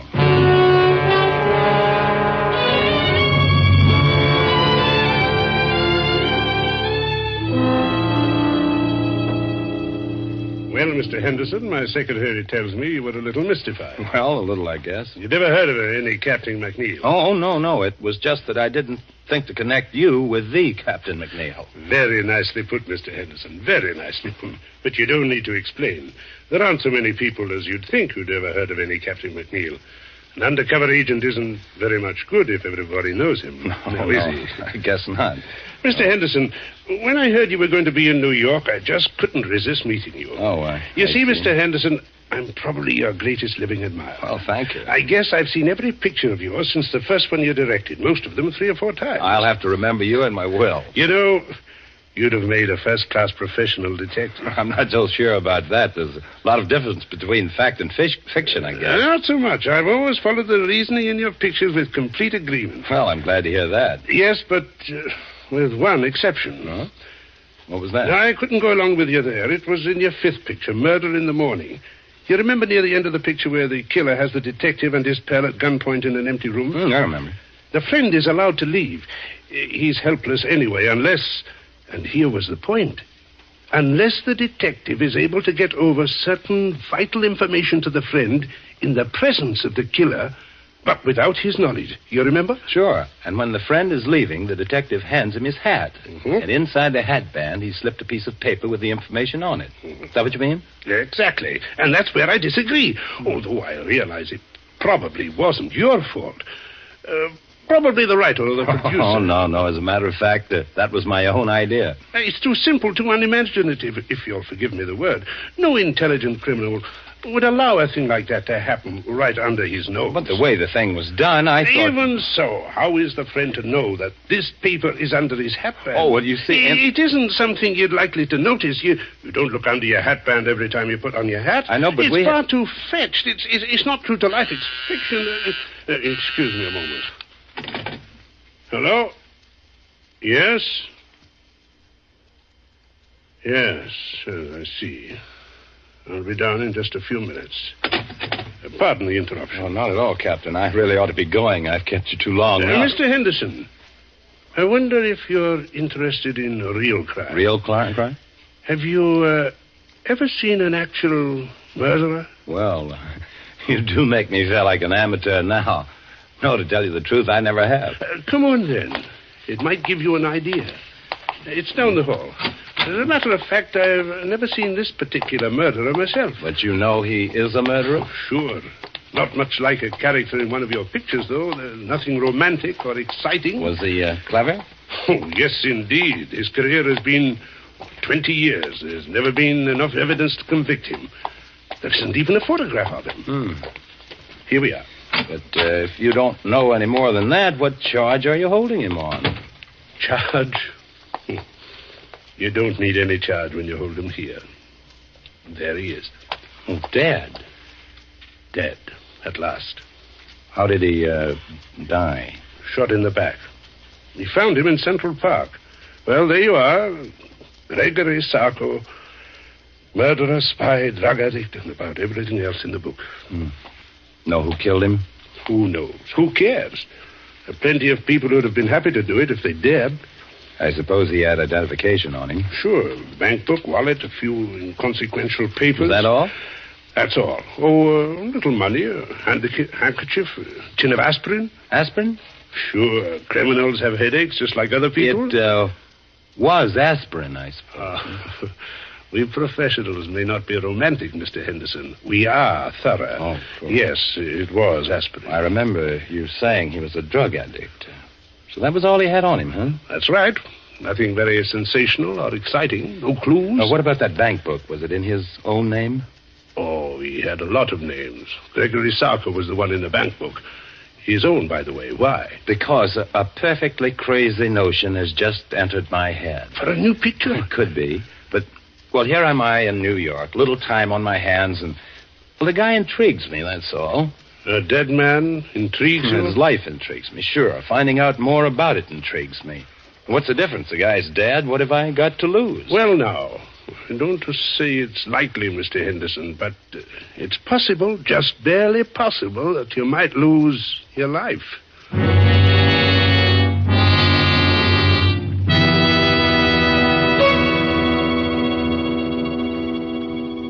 To change from a mood of suspense to one of carefree gaiety, let us wish ourselves away to Havana, Cuba, seated at a table in the fashionable Hotel Nacional de Cuba. Near us, a group of Cubans are entertaining an American visitor. Our American has just remarked that in point of great enjoyment, the Cuban rumba is one of America's most delighting imported dances. And then, raising his wine glass, the Cuban host responds, "Then we have perhaps discharged some part of our debt to you Americans for this wonderful tasting wine that gives us such great enjoyment. It is wine that Cuba imports from your faraway California. It is Roma wine." Americans didn't have to wait for wine connoisseurs of other lands to discover the greatness of California's wine districts, the superb quality of Roma California wines. So many millions made this discovery for themselves that Roma wines have long been America's largest selling wines. But these millions discovered something more. In Roma wines, they discovered an easy, inexpensive way to increase the delights of daily living. Yes, millions have discovered that Roma wines is a beverage on the table, and when used in entertaining, add charm of a special and wholesome kind. I told you Roma wines cost little. That's because here in America you pay no high import duty, no expensive shipping charges. Too, Roma wines are made in Roma's own wineries in the heart of choice California vineyard districts. So cost to you is only pennies a glass for R-O-M-A, Roma wines, made in California for enjoyment throughout the world. And now it is with pleasure that we bring back to our sound stage Joseph Cotton as movie director Frank Henderson and Robert L. Richards' sneak preview, a tale well calculated to keep you in suspense.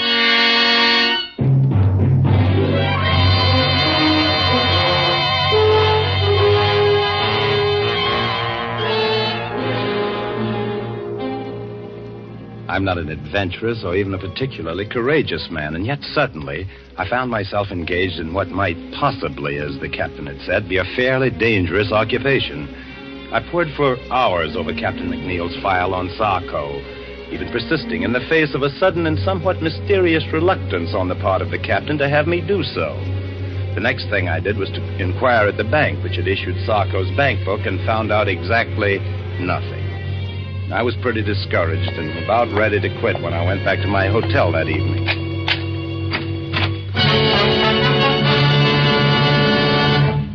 Would you mind closing the door, please? Thank you, Mr. Henderson. My name is Edwards. How do you... Say, what's the big idea? No, Mr. Henderson. Keep away from the telephone, please. Are you threatening me with that gun? I regret it, Mr. Henderson. I deeply regret it, but unfortunately I cannot deny it. Listen, this whole thing is ridiculous and melodramatic. Mr. Henderson, why are you so interested in Gregory Sarko? Sarko? Yes, Sarko. Just what, if you will forgive a B-picture expression, is your racket? Racket? Oh, no, Mr. Henderson. I just like to make money, that's all. Look, Mr. Edwards, or whatever your name is, if it's any of your business, and I don't see that it is, my interest in Sarko is simple curiosity. I was talking with a Captain McNeil at police headquarters. He showed me his file on Sarko. Of that much I'm quite aware, sir. Well, if you know so much, what are you doing up here acting like a suspense radio character? It may sound silly to you, but... it was just that I'd never seen a murderer before, alive or dead, and when I saw Sarko's body at police headquarters, I got interested. Mr. Henderson, would you mind repeating that? I said I got interested. No, you said you actually saw the body of Sarko? Sure. What's so terrific about that? Did you see his face? Of course. What did he look like? Iron gray hair, dark eyes. Yes. Mr. Henderson, we simply must reach an understanding. You've no idea what possibilities this opens for me. Well, I'm no mind reader. Mr. Henderson, may I have your word that you will do nothing unreasonable if I put away this gun? Okay. Thank you. I must administer my eye drops. My eyes are very bad. Perhaps you've noticed. I thought you might have a cold. No, nothing so simple, unfortunately. Congenital weakness. There we are. Now, Mr. Henderson, my interest in all this is very sordid, I'm afraid. Money, to the extent of, shall we say, $300,000. Nice, tidy little sum. Half of that sum could be yours, Mr. Henderson. You'll forgive me if I don't jump at such a handsome offer without knowing a little more about it. I might have realized, I suppose, that mere lucre was not paramount to one of your position. Let's leave paramount out of this. Yes. But, Mr. Henderson, it so happens that I can put you in the way of quite a bit of rather special information about Sarko. I shall write several of them down for you here. That's just fine. Write several of what down? Names, addresses, places where you can discover what you want to know. Okay, what's the catch? Mr. Henderson, you must trust me. What do you want? I want very little. But when you've seen these people, and when what they tell you suggests that there is still more to know, come to see me. I've written that address down, too. Good night, and good hunting.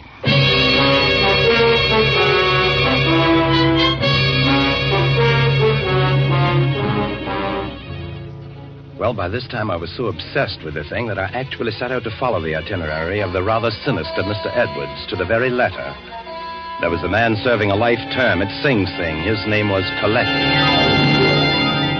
Well, it didn't used to be so healthy to talk about Sarko, but seeing he's dead, yeah, I know him pretty well. Did you ever do any business with him? Yeah, we had one little deal. He helped me in some business I had with Senator O'Malley. You remember him?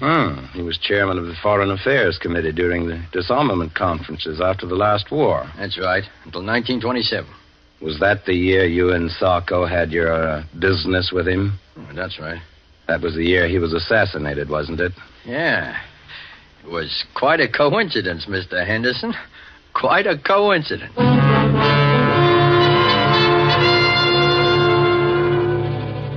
Sarko, huh? I just hope he didn't die easy. I don't think he did from the looks of him. Maybe there is some justice after all. Are you quite sure he was a drug addict? Huh. How do you think I first learned to take this stuff? At the convent?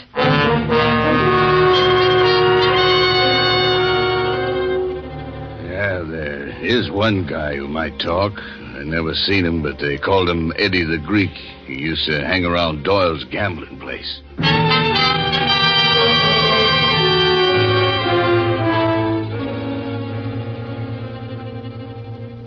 You see, Mr. Henderson, it all turned out rather well from your point of view, didn't it? In a way. But there are a few little pieces of the picture still missing, eh? You see, that's why I dared hope that you'd come back to see me. That's fine. What about Eddie the Greek? Oh, yes, Eddie the Greek. I hope it won't be too great a shock if I have the strong impression that Eddie the Greek is one of your pseudonyms, Mr. Edwards. Oh, very good, Mr. Henderson, very good indeed. Yes, I have been called that on occasion. Then what's the idea of the wild goose chase? You're supposed to know more about Sarko than anybody. All in good time, Mr. Henderson, all in good time. At the moment, there is a rather more pressing matter. No, is there? Oh, yes. There is the little matter of the $300,000. Look, I'm in a business where they pay pretty good dough, but nobody can earn $300,000 just overnight and be on the level. Oh, but, my dear Mr. Henderson, there is no question of earning. Okay. You tell me. Well, it's really quite simple, Mr. Henderson. With the information you possess, together with the information I possess, there is a very liberal and sensible gentleman of my acquaintance who will give us $300,000. Blackmail, huh? Oh, but what possible objection can you have to the transfer of $300,000 from the pocket of one scoundrel to the pocket of another? None, I guess, except that I just don't want to have any part of it. Oh? Not even if it meant your coming into the possession of the final, and I might say, the most sensational part of your missing information about Sarko? How do I know you can supply it? Oh, I have something here at my desk which I think you might consider sufficient proof. Oh, yes, here it is. A photograph. But before you look at the face, read the writing across the bottom, please. To my good friend Gregory Sarko from Count Orlando Montecero. He was a quite famous Spanish gentleman, except that lately he's been engaged in some really very subversive activity in South America. Another face, please. What? It's Sarko. Rather, shall we say, it is the man whose body you saw at police headquarters. But are you positive? Of course I am. Would you be so good as to write a few words to that effect across the face of the picture? Why? Because I must be sure. And even on our brief acquaintance, Mr. Henderson, I know that you would not write anything above your signature that was not absolutely true. Sure, if it'll make you feel any better, it is true. Here. So, now you see it, Mr. Henderson. You saw this body, you alone. Except for one or two police officers with whom I confess it is a little difficult for me to deal. And the body is not that of Sarko. And the real Sarko? Is alive and quite well, I'm happy to say, and here in New York. How could I meet him? Oh, you will meet him, Mr. Henderson, when he pays us the $300,000. By this time, I had to go through with it. I could see the whole thing on film. What a thriller. I left everything in the hands of Mr. Edwards. A meeting was arranged, a hotel room, the hour 8:30. And there we waited for the man I traced all over the underworld of New York. The murderer, spy, dope peddler, Gregory Sarko. Not nervous, are you, Mr. Henderson? Aren't you? A little. Yes, I must confess. Our visitor this evening is not what you might call an easygoing man. But we will not be murdered. No, we will not even be followed, at least not successfully. Where do you go from here? To my little apartment where you met me. It's the safest place in all New York. You don't mind if I catch up on my notes while we wait? Your notes? My private file on Sarko. Oh, of course. You know, Mr. Henderson, sometimes I fear that you might think that I've not been quite as candid with you in this matter as I might. There are one or two little things, aren't there? Your own connection with Sarko, for instance. Naturally, but I honestly believe that once you just... Will you stand by the door, please, Mr. Henderson? Open it when I give you the word. Do you have to point that gun? But there will be no shooting. This gun is just in case. You may open the door now, Mr. Henderson. Come in. Good evening, gentlemen. Captain McNeil. Surprised to see me? Naturally he is. When an appointment has been carefully arranged for Mr. Henderson to meet the arch-criminal Sarko, and when that arch-criminal turns out to be none other than the illustrious Captain McNeil, naturally. Oh, I sort of wondered how you managed to get yourself a part in this little drama, Mr. Henderson. Now I know. Well, would you mind awfully explaining it to me? If I were to tell you that I am not Sarko, but rather that your confederate, Mr. Edwards, is Sarko, would that help? Oh, I'm truly sorry, Mr. Henderson. It seems my fate to be forced from one deception to another. Then you are Sarko? In a word, yes. You see, Captain McNeil would scarcely have acceded to my request if he'd not feared that a third and highly respectable party were also privy to our little secret. After all, there would be ways of dealing with Sarko, but a well-known motion picture director, that would be another story. By the way, Captain, did you bring the money, please? I did. How convenient to deal with a police officer who also happens to have a large private fortune. Don't you want to count it? Oh, I can see it's close enough. Listen, Mr. Edwards. If you think you're going to get me to play cat's paw for you, you're... Mr. Henderson, you forget that I have your signature on the photograph of that man whom the good Captain McNeil mistakenly killed. You see where you fit into the picture now, Mr. Henderson? And not a very pretty picture either. Yes, it would be most inconvenient for Captain McNeil if it were known that he had accidentally liquidated the good Count Montresero, even though from a patriotic standpoint it is undoubtedly an excellent thing that he did. But there might even be international complications, might there not, Captain? Mr. Henderson, if I'd only resisted the temptation to show you that body. If only you had, Captain McNeil. You'll forgive me, gentlemen, if I administer my eye drops. My eyes seem to grow worse as my fortunes grow better. And you'll forgive me if I leave now? Perhaps someday there'll be another meeting. It could happen. Yes, who knows? Your hat, Captain McNeil. Thank you. Good night. So you're the great Sarko, eh, Mr. Edwards? You see why I could not tell you before. Believe me, I wish to, if only because your interest was so flattering. You know, he'll catch up with you someday, Mr. Edwards. Captain McNeil? Not as long as I can prove that he killed Count Montresero. By the way, was that just a sort of happy coincidence for you, or was it? Not quite. I had done some business with the Count, which had turned out rather badly. Oh, he was a pure Nazi agent, without doubt. In any event, I was in difficulties with the fellow, and I persuaded him that he could secure some very valuable information if he would appear in New York as Sarko, which he was unwise enough to do. And then you tipped off Captain McNeil that Sarko was in town. You're a pretty clever boy, aren't you, Mr. Edwards? Thank you, Mr. Henderson, thank you. And now may I suggest that we return to my little flat? We? Under the circumstances, Mr. Henderson, I believe it would be safer for both of us.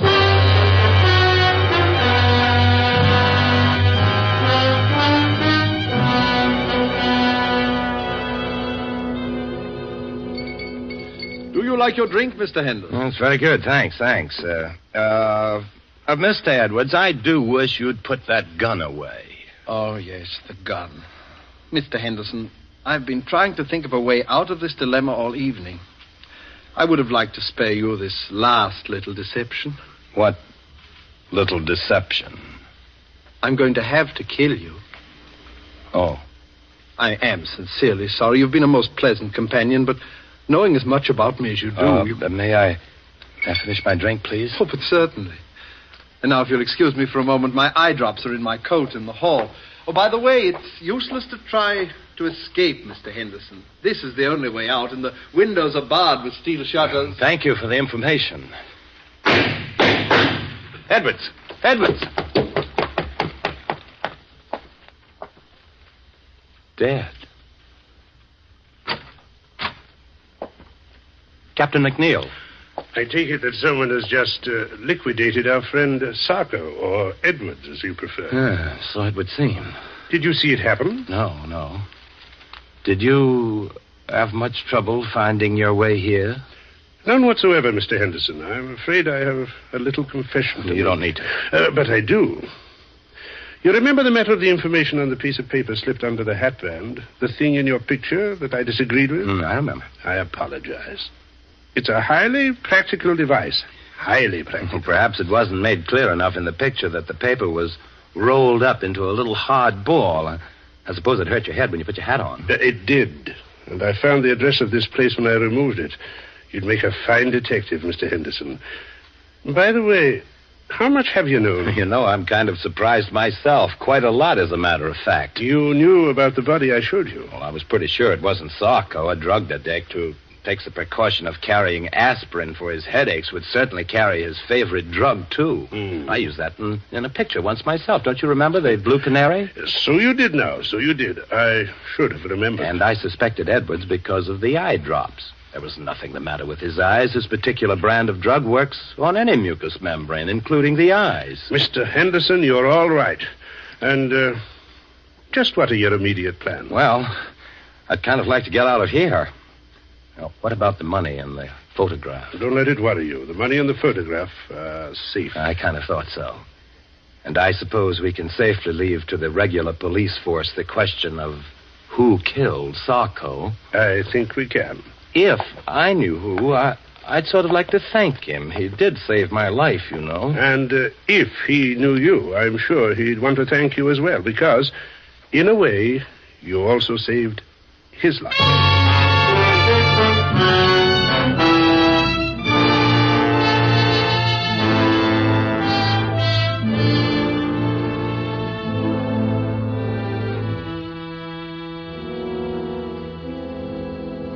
Well, that's about all there is to the story. Pretty exciting stuff. Be good material for one of your pictures, I'd think, Mr. Henderson. Yeah, sure it would, sure.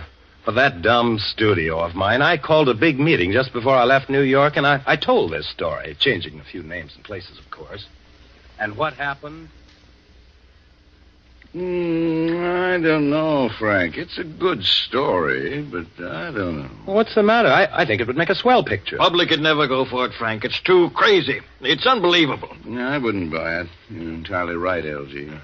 Don't make sense, Frank. A thing like that couldn't happen. Couldn't happen? Look, I'm telling you that Too arty, entirely too arty. Wouldn't gross a dime. And by the way, Frank, I wanted to talk to you about the new release. Where have you been? Me? Yeah, the last time we saw you, you beat it out of the projection room to see some cop, and nobody's heard a word from you for 2 weeks. Where you been? Me? Oh, I've been around.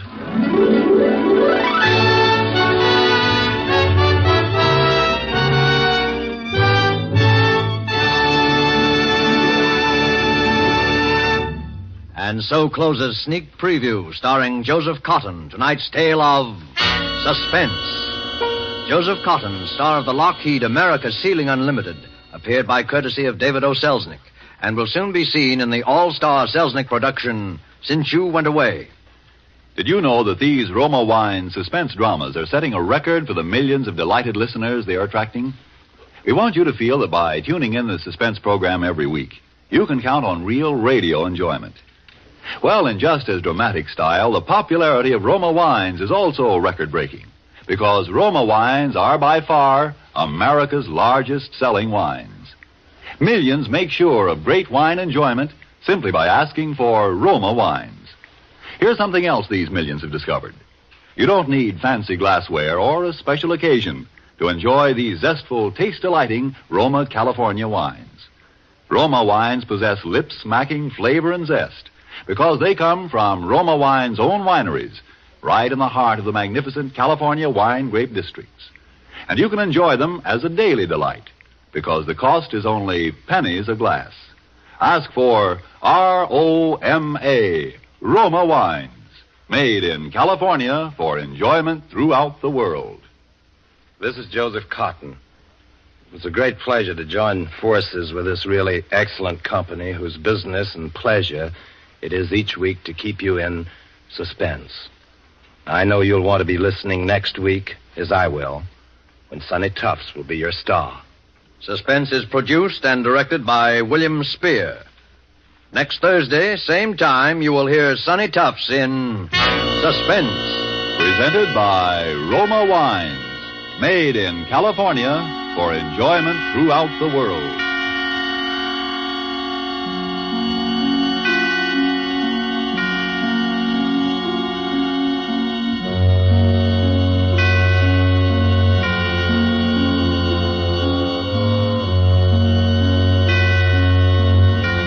This is CBS, the Columbia Broadcasting System.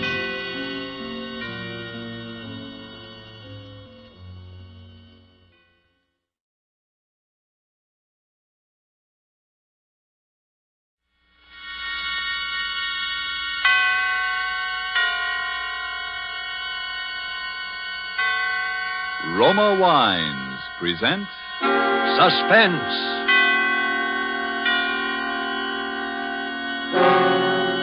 Roma Wines, made in California for enjoyment throughout the world. Salud. Your health, senor. Roma Wines toast the world.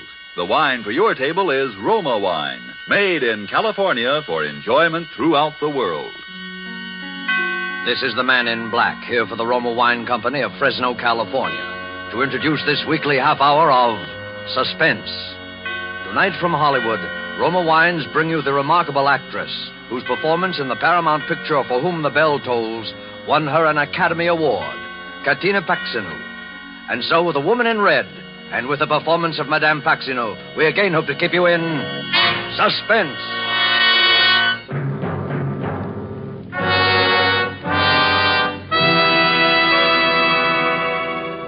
In all of London, few houses were so fine, so correct, so austere, and yet gracious with age as number 30 Henrik Square. That was true of its reception room, true of its long, quiet hallway along which the young man led the girl. Aunt Rita, this is Miss Julia Ross. The woman rested her knitting in her lap and slowly turned around. She was a giant of a woman of 60 in a bright red dress. For several seconds, she stared fixedly across at Julia. Then, in an instant, a soft, gentle smile came on her face. Perfect. How perfect. I beg your pardon? Here. Come over here, child. Let me look at you. That's it. Over there, child. Sit there on the divan. And Carl, I think I shall have my milk now. Yes. And Miss Ross will have some with me. Will you? Won't you, Miss Ross? Some milk? Oh, but I never... Some warm milk and a biscuit. Of course you will. I always find it very sustaining. Carl, you heard the young lady. And stop staring at her. You've seen a pretty girl before. Was I staring? Excuse me, Miss Ross. Harry now like a nice boy. Is he your secretary? Let us say that he has been substituting until I found someone like you. You mean you think I will do? Don't you? Well, all I know is when I saw your advertisement in the paper, Miss Crable, I couldn't believe my eyes. Wanted secretary, Irish girl, blonde hair, age about 25. It was all so perfect. It sounded just, well, it was like me. And just like Sheila. That was my former secretary, Miss Ross. Who passed away just recently. Oh. She had been with me many years. I'm so sorry, Miss Crable. I had the feeling that my loss might be lessened if I could really replace her.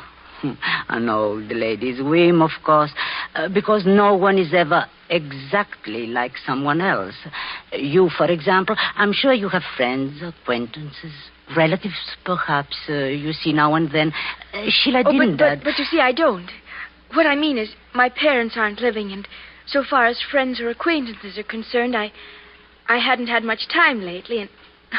Well, my landlady, of course, I know her, but... Unbelievable, Miss Ross.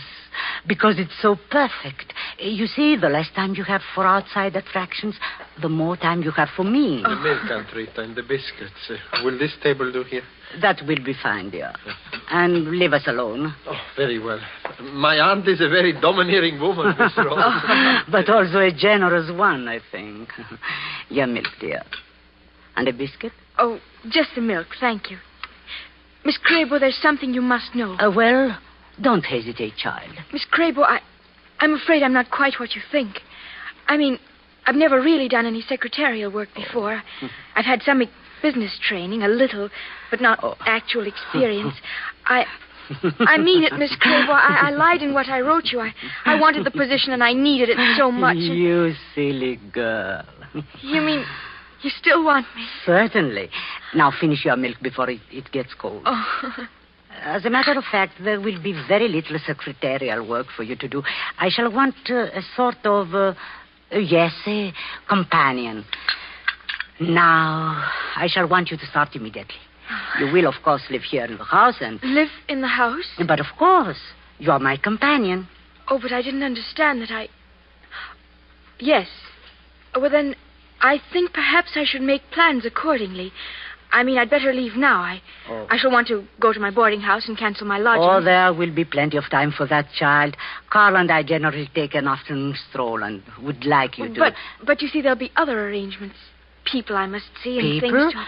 But you said you knew no people. Oh, Yes, well, Miss Crabo, I have no qualifications for this position. Oh. Why, child? What's the matter? I don't know. Suddenly, I feel so drowsy. Well, then, I would just lie back on the divan. But there's no reason for it. But there is, child. You are weary from the strain, the uncertainty, the ceaseless search for work in a strange and friendless city. The milk. There was something in it. So you relax. Your nerves, they go to sleep. Yes. Sleep. Carl. Oh, Carl. Yes, Aunt Rita? Have you finished the note, dear? Yes, only this moment. Well, don't just stand there. Let me see it. Aunt Rita, please. She's so harmless. And so perfect. And now read me the note. To Department KL, Southern Development. Leaving at once for Dublin, Ireland. Will communicate in 10 days. 10 days, Carl? We won't need so much time. Make that 5. Just as you say, Aunt Rita. Then sign it Sheila Campbell and post it to British Intelligence.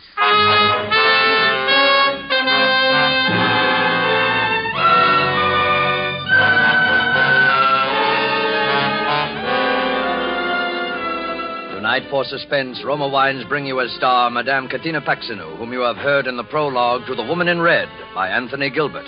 Tonight's adventure in Suspense.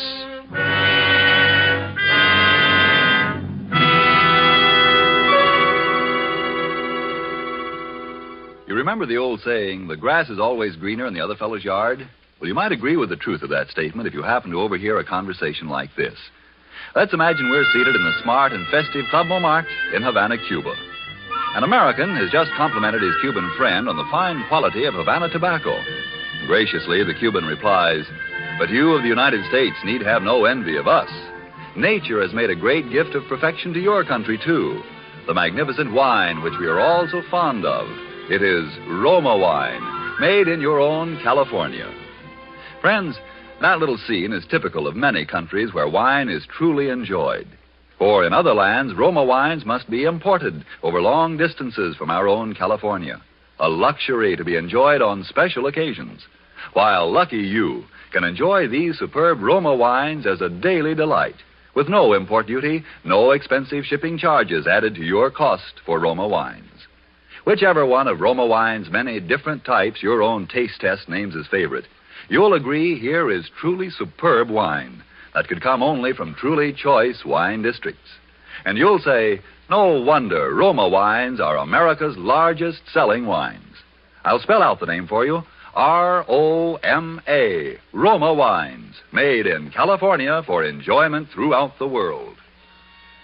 And now it is with pleasure that we bring back to our soundstage our star, Katina Paxinu, in The Woman in Red, a tale well calculated to keep you in suspense.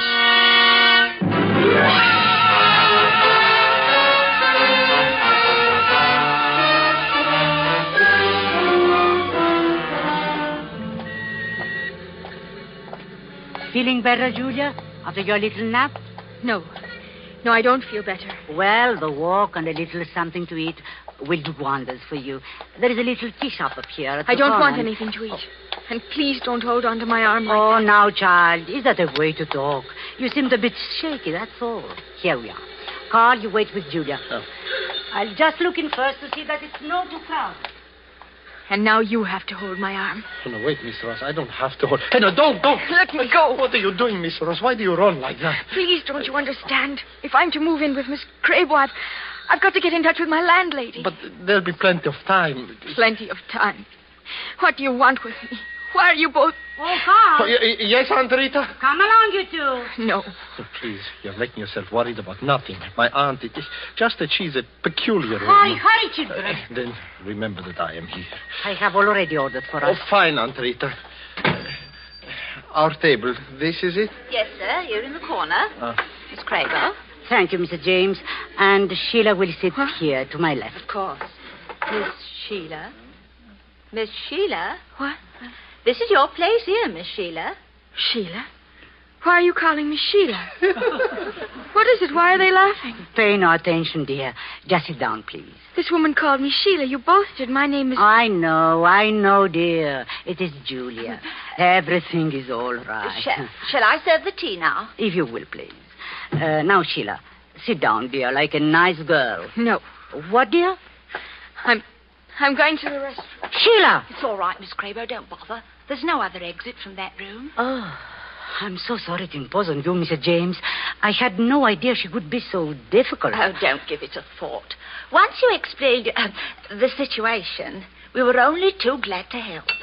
Of course, I'd never seen your secretary. I had no idea that... It's only a recent development. Yes. Shall I pour the young lady's tea now? No, thank you. I can manage. Yes. You know, I was just saying to Mrs. Blandon the other day, I says, I wonder if Miss Crabo and her nephew are still in the neighbourhood, I says. Why, they haven't been in my shop for ages, I says. And she says, no, yes. You see, Mrs. James, we don't dare leave her for long. For her own protection, that is. Her protection? Yes, we are a little worried about suicide. Oh, yes. Aunt Rita, Sheila's coming. Well, just call me in case I can help. Thank you. Oh, here you are, dear. Carl, help Sheila into her chair. Oh, yes. Sheila?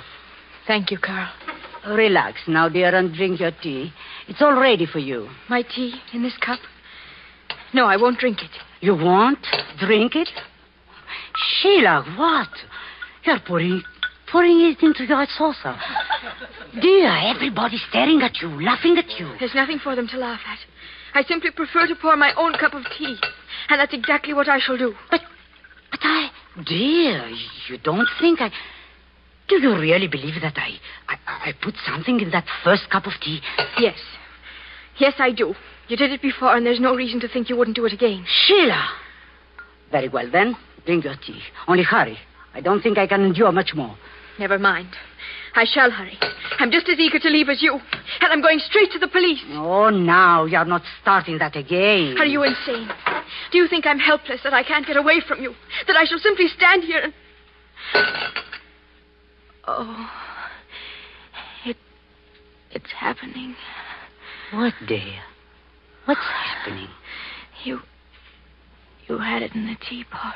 Oh, you're tired again, aren't you, child? Is there something I can do, Miss Crabo? These attacks, Mrs. James, they leave her quite exhausted. Oh. If you'd be good enough to open the door. Of course, Miss Crabo, of course. No. She must be taken straight to her room, Carl. Please, if you just give her a hand. That's it. That's fine. You are really such a help to me, Carl.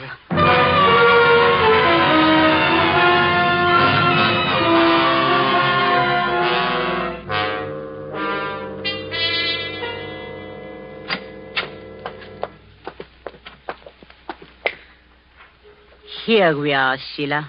Right here. Now, just go to bed, dear. Let me alone. Come along, then, Carl. Sheila is quite tired. Yes, Aunt Rita, I shall. You said you'd always be here. You've got to help me. What can I do? Here. I've had it in my pocket. A note. Are you coming, dear? Right away, Aunt Rita. It's to my landlady. I wrote it in the restroom at the tea shop. Here, mail it to her. It's my only chance. But I can't keep this. Oh, Carl! She's coming. Yes, Aunt Rita. You can do it. You've got to do it. Good night, Sheila. How very slow you are, Carl. Was I so very long? You like her, I can see that. A letter, I imagine. She gave you a letter to post? A letter? Oh, no, I was just locking the door. Ah, yes, of course. Perhaps I have letters on my mind, dear. After that episode with Sheila. The first Sheila Campbell, that is. Dear, hand me my knitting. Oh, yes. That's a nice boy. Do you know, I'm continually amazed at the stupidity of these English. Can you imagine that girl, that supposedly trained agent, dropping that note? And addressed, mind you, to the British intelligence. It was very alert of you, Carl, finding it. Thank you. Now, if you excuse me, I'm rather tired. Yes, this espionage, it's not a restful service. Sometimes I wonder if Burling really appreciates the risk we have taken. Yes, the girl had to be disposed of. There was no doubt of it. That was her report on us.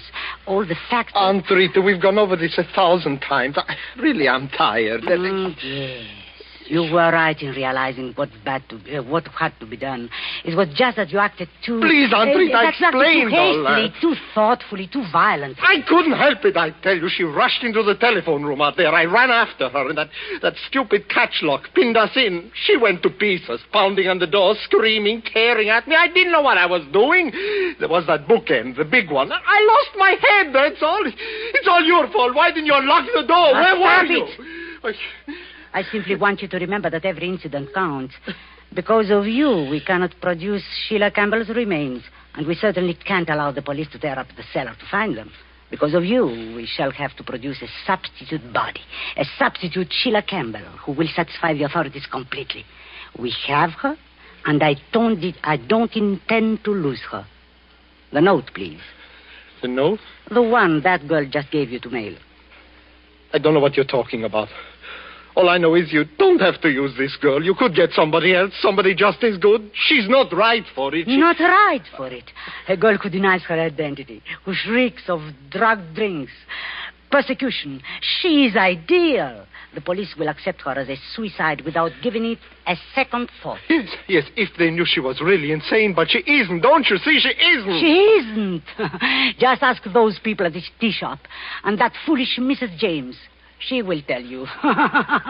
She will tell the whole neighborhood. Oh, Mrs. James, a few neighborhood gossips, they aren't enough. You have to have someone professional and authority. Listen to me.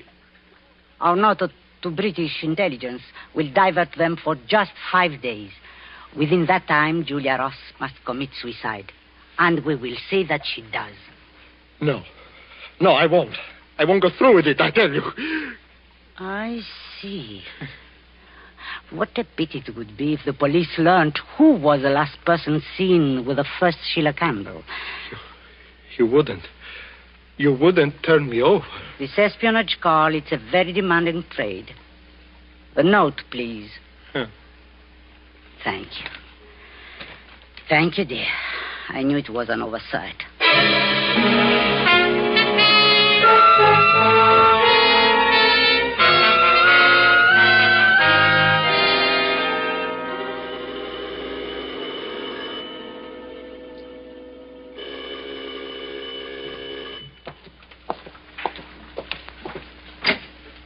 Yes, sir? Could you tell me if a Miss Crable lives here? Why, yes, this is her home, but she's rather busy upstairs, however. Oh, yes, Aunt Rita? Was that someone at the door? I thought... Oh. How do you do, Miss Crable? My name is Turner, Dr. Turner. Dr. Turner? Yes, I happened to drop into the tea shop yesterday, Mrs. James' shop, you know, and she told me about your situation. Yes? Well, I thought I might be of some service. My field, you see, is psychiatry. Yes. Yes, I see. Oh, how very thoughtful, Doctor. Please, won't you come right up? Thank you. Miss Campbell's room is up in this floor, Doctor. I thought you might as well see her at once. I know how busy you must be. Yes. Well, the case has been quite difficult, Miss Crable? In many ways, yes, Dr. Turner. Naturally, I feel that someday, with professional guidance and with those things, I can give her patience, understanding. Mm-hmm. I can bring her out of the darkness. Until then, here we are. Sheila. Sheila, dear. That is Dr. Turner. Step right in, Doctor. He's coming to visit you, dear. How are you, Sheila? How do you feel?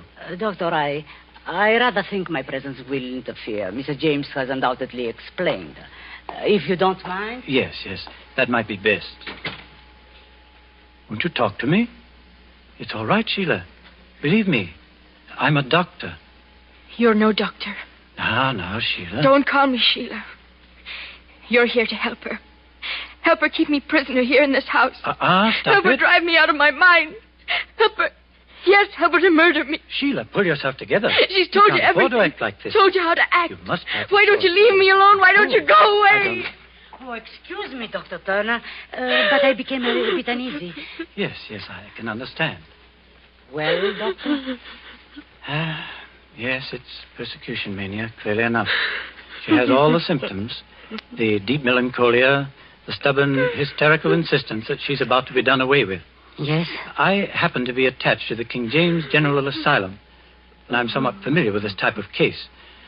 There is one important thing, Miss Crable. Over here, please. Yes, Doctor? The matter of Miss Campbell's protection. Her protection? Yes, from herself. You undoubtedly are not aware of it, but her type is often inclined toward suicide. How dreadful. In case those tendencies should become apparent, naturally you'd let me know. Naturally, Doctor. She would then require professional care. Meanwhile, I'm sure your own treatment will be as effective as any. Patience and understanding. Torture me like this, will they? Murder me here in this house. Sheila! No, I won't let them. I'll kill myself first. Miss Campbell. I'll kill myself. That's what I'll do. The window. Stop her. Carl, Carl. Yes, the window. Yes, that's it, the window. I'll jump through the window. Young woman, control yourself. Let me go. Don't let me down. What's going on here? What happened? Well, this girl, she just tried to kill herself. I'm afraid this changes things, Miss Crable. She must be put away. Put away? Yes, as soon as possible. I'll have the men come at once. You mean take her away from me? But you can't. I've looked after her myself. Why can't I go on doing that? Because it's beyond you now, Miss Crable. No. No, I'm sorry, but there's nothing else I can do. Would you be good enough to direct me to your telephone? Telephone? Yes, I wish to order a car. Some men from the asylum. Of course. There is a small telephone room right on down the hall. This way, please. I know how you must feel, Miss Crable. But you see, it's the sort The telephone, Dr. Turner, is in this room, right here. Just sit down there at the desk. Well, thank you. You're sure the young man can handle the girl? I will go back myself and take charge. Well, that will be safer, I'm sure. Excuse me. Hello? Turner speaking. Yes, Dr. Turner. I'd like you to send a car right away. And 3 men. The address? It's number 30... just a moment. Miss Crable. Miss Crable! Yes, Dr. Turner? I can't open the door. It's locked. Oh, sorry, Doctor. I'll have to get the keys from Carl. Keys to unlock this door? This very special lock, Dr. Turner. You don't need any keys. Just open the door from your side. Miss Crable! Miss Crable! Where are you? Miss Crable! Rita, she won't stop crying. I just can't get her to stop. I will get her to stop. A clever one, aren't you, child? Pretending to commit suicide so the doctor would take you away. The doctor, where is he? A splendid idea you had, leaping out that window. We'll see if we can help you this time. No, don't come near me. Carl, we've only a very few seconds. Get her across the window. Don't make me do it, Aunt Rita. Please, you don't. You wretched, sniveling coward. Do you want us both to hang? Help me get this girl to that window. You'll be sorry you made me, Aunt Rita. You will.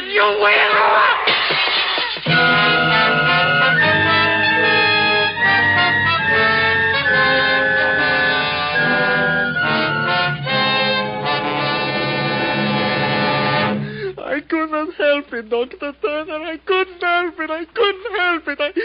I just lost my head, that's all. But she made me do it. Don't you see? Don't you understand how it was? She made me do it. She drove me, Dr. Turner. All right, now settle down. And do stop calling me Dr. Turner. Stop calling you doctor? You? Well, no, I'm not a psychiatrist. But I'm going to see that you meet one. Huh? I happen to be from British Intelligence, Carl. I suppose I have you to thank for that letter. Letter? Yes, the one supposedly signed by Sheila Campbell, telling us she was off to Dublin, Ireland. Oh, yes. They would communicate with us in 5 days. Well, Aunt Rita, she made me do that, too. That was an inexcusable mistake, Carl. You see, Sheila would never have written Dublin, Ireland. No, an Irishman assumes that everybody knows where Dublin is.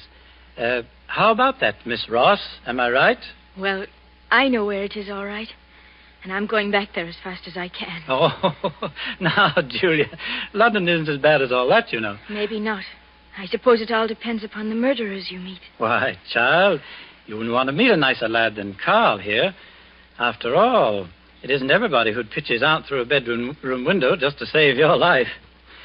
Yes, he's really a very nice boy. Sergeant, you better take him down to the cellar now and have him show you where he buried Sheila Campbell.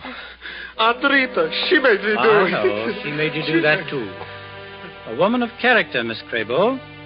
I'm sure you'll miss her very much. But that's the way it goes. This espionage, Carl, is a very uncertain trade.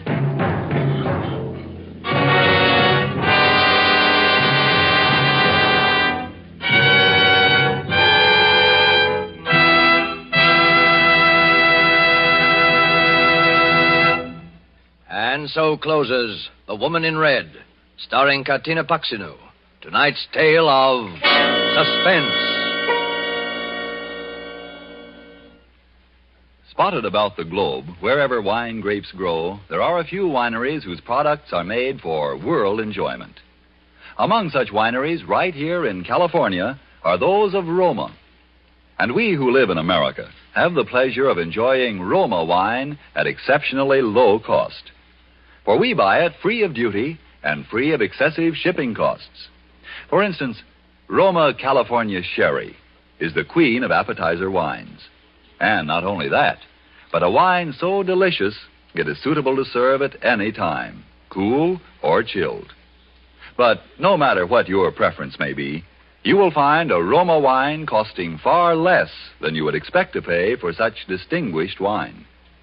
In Roma, you have the old world art of winemaking, plus the extra care, constant tasting and testing, which modern knowledge adds to that ageless art.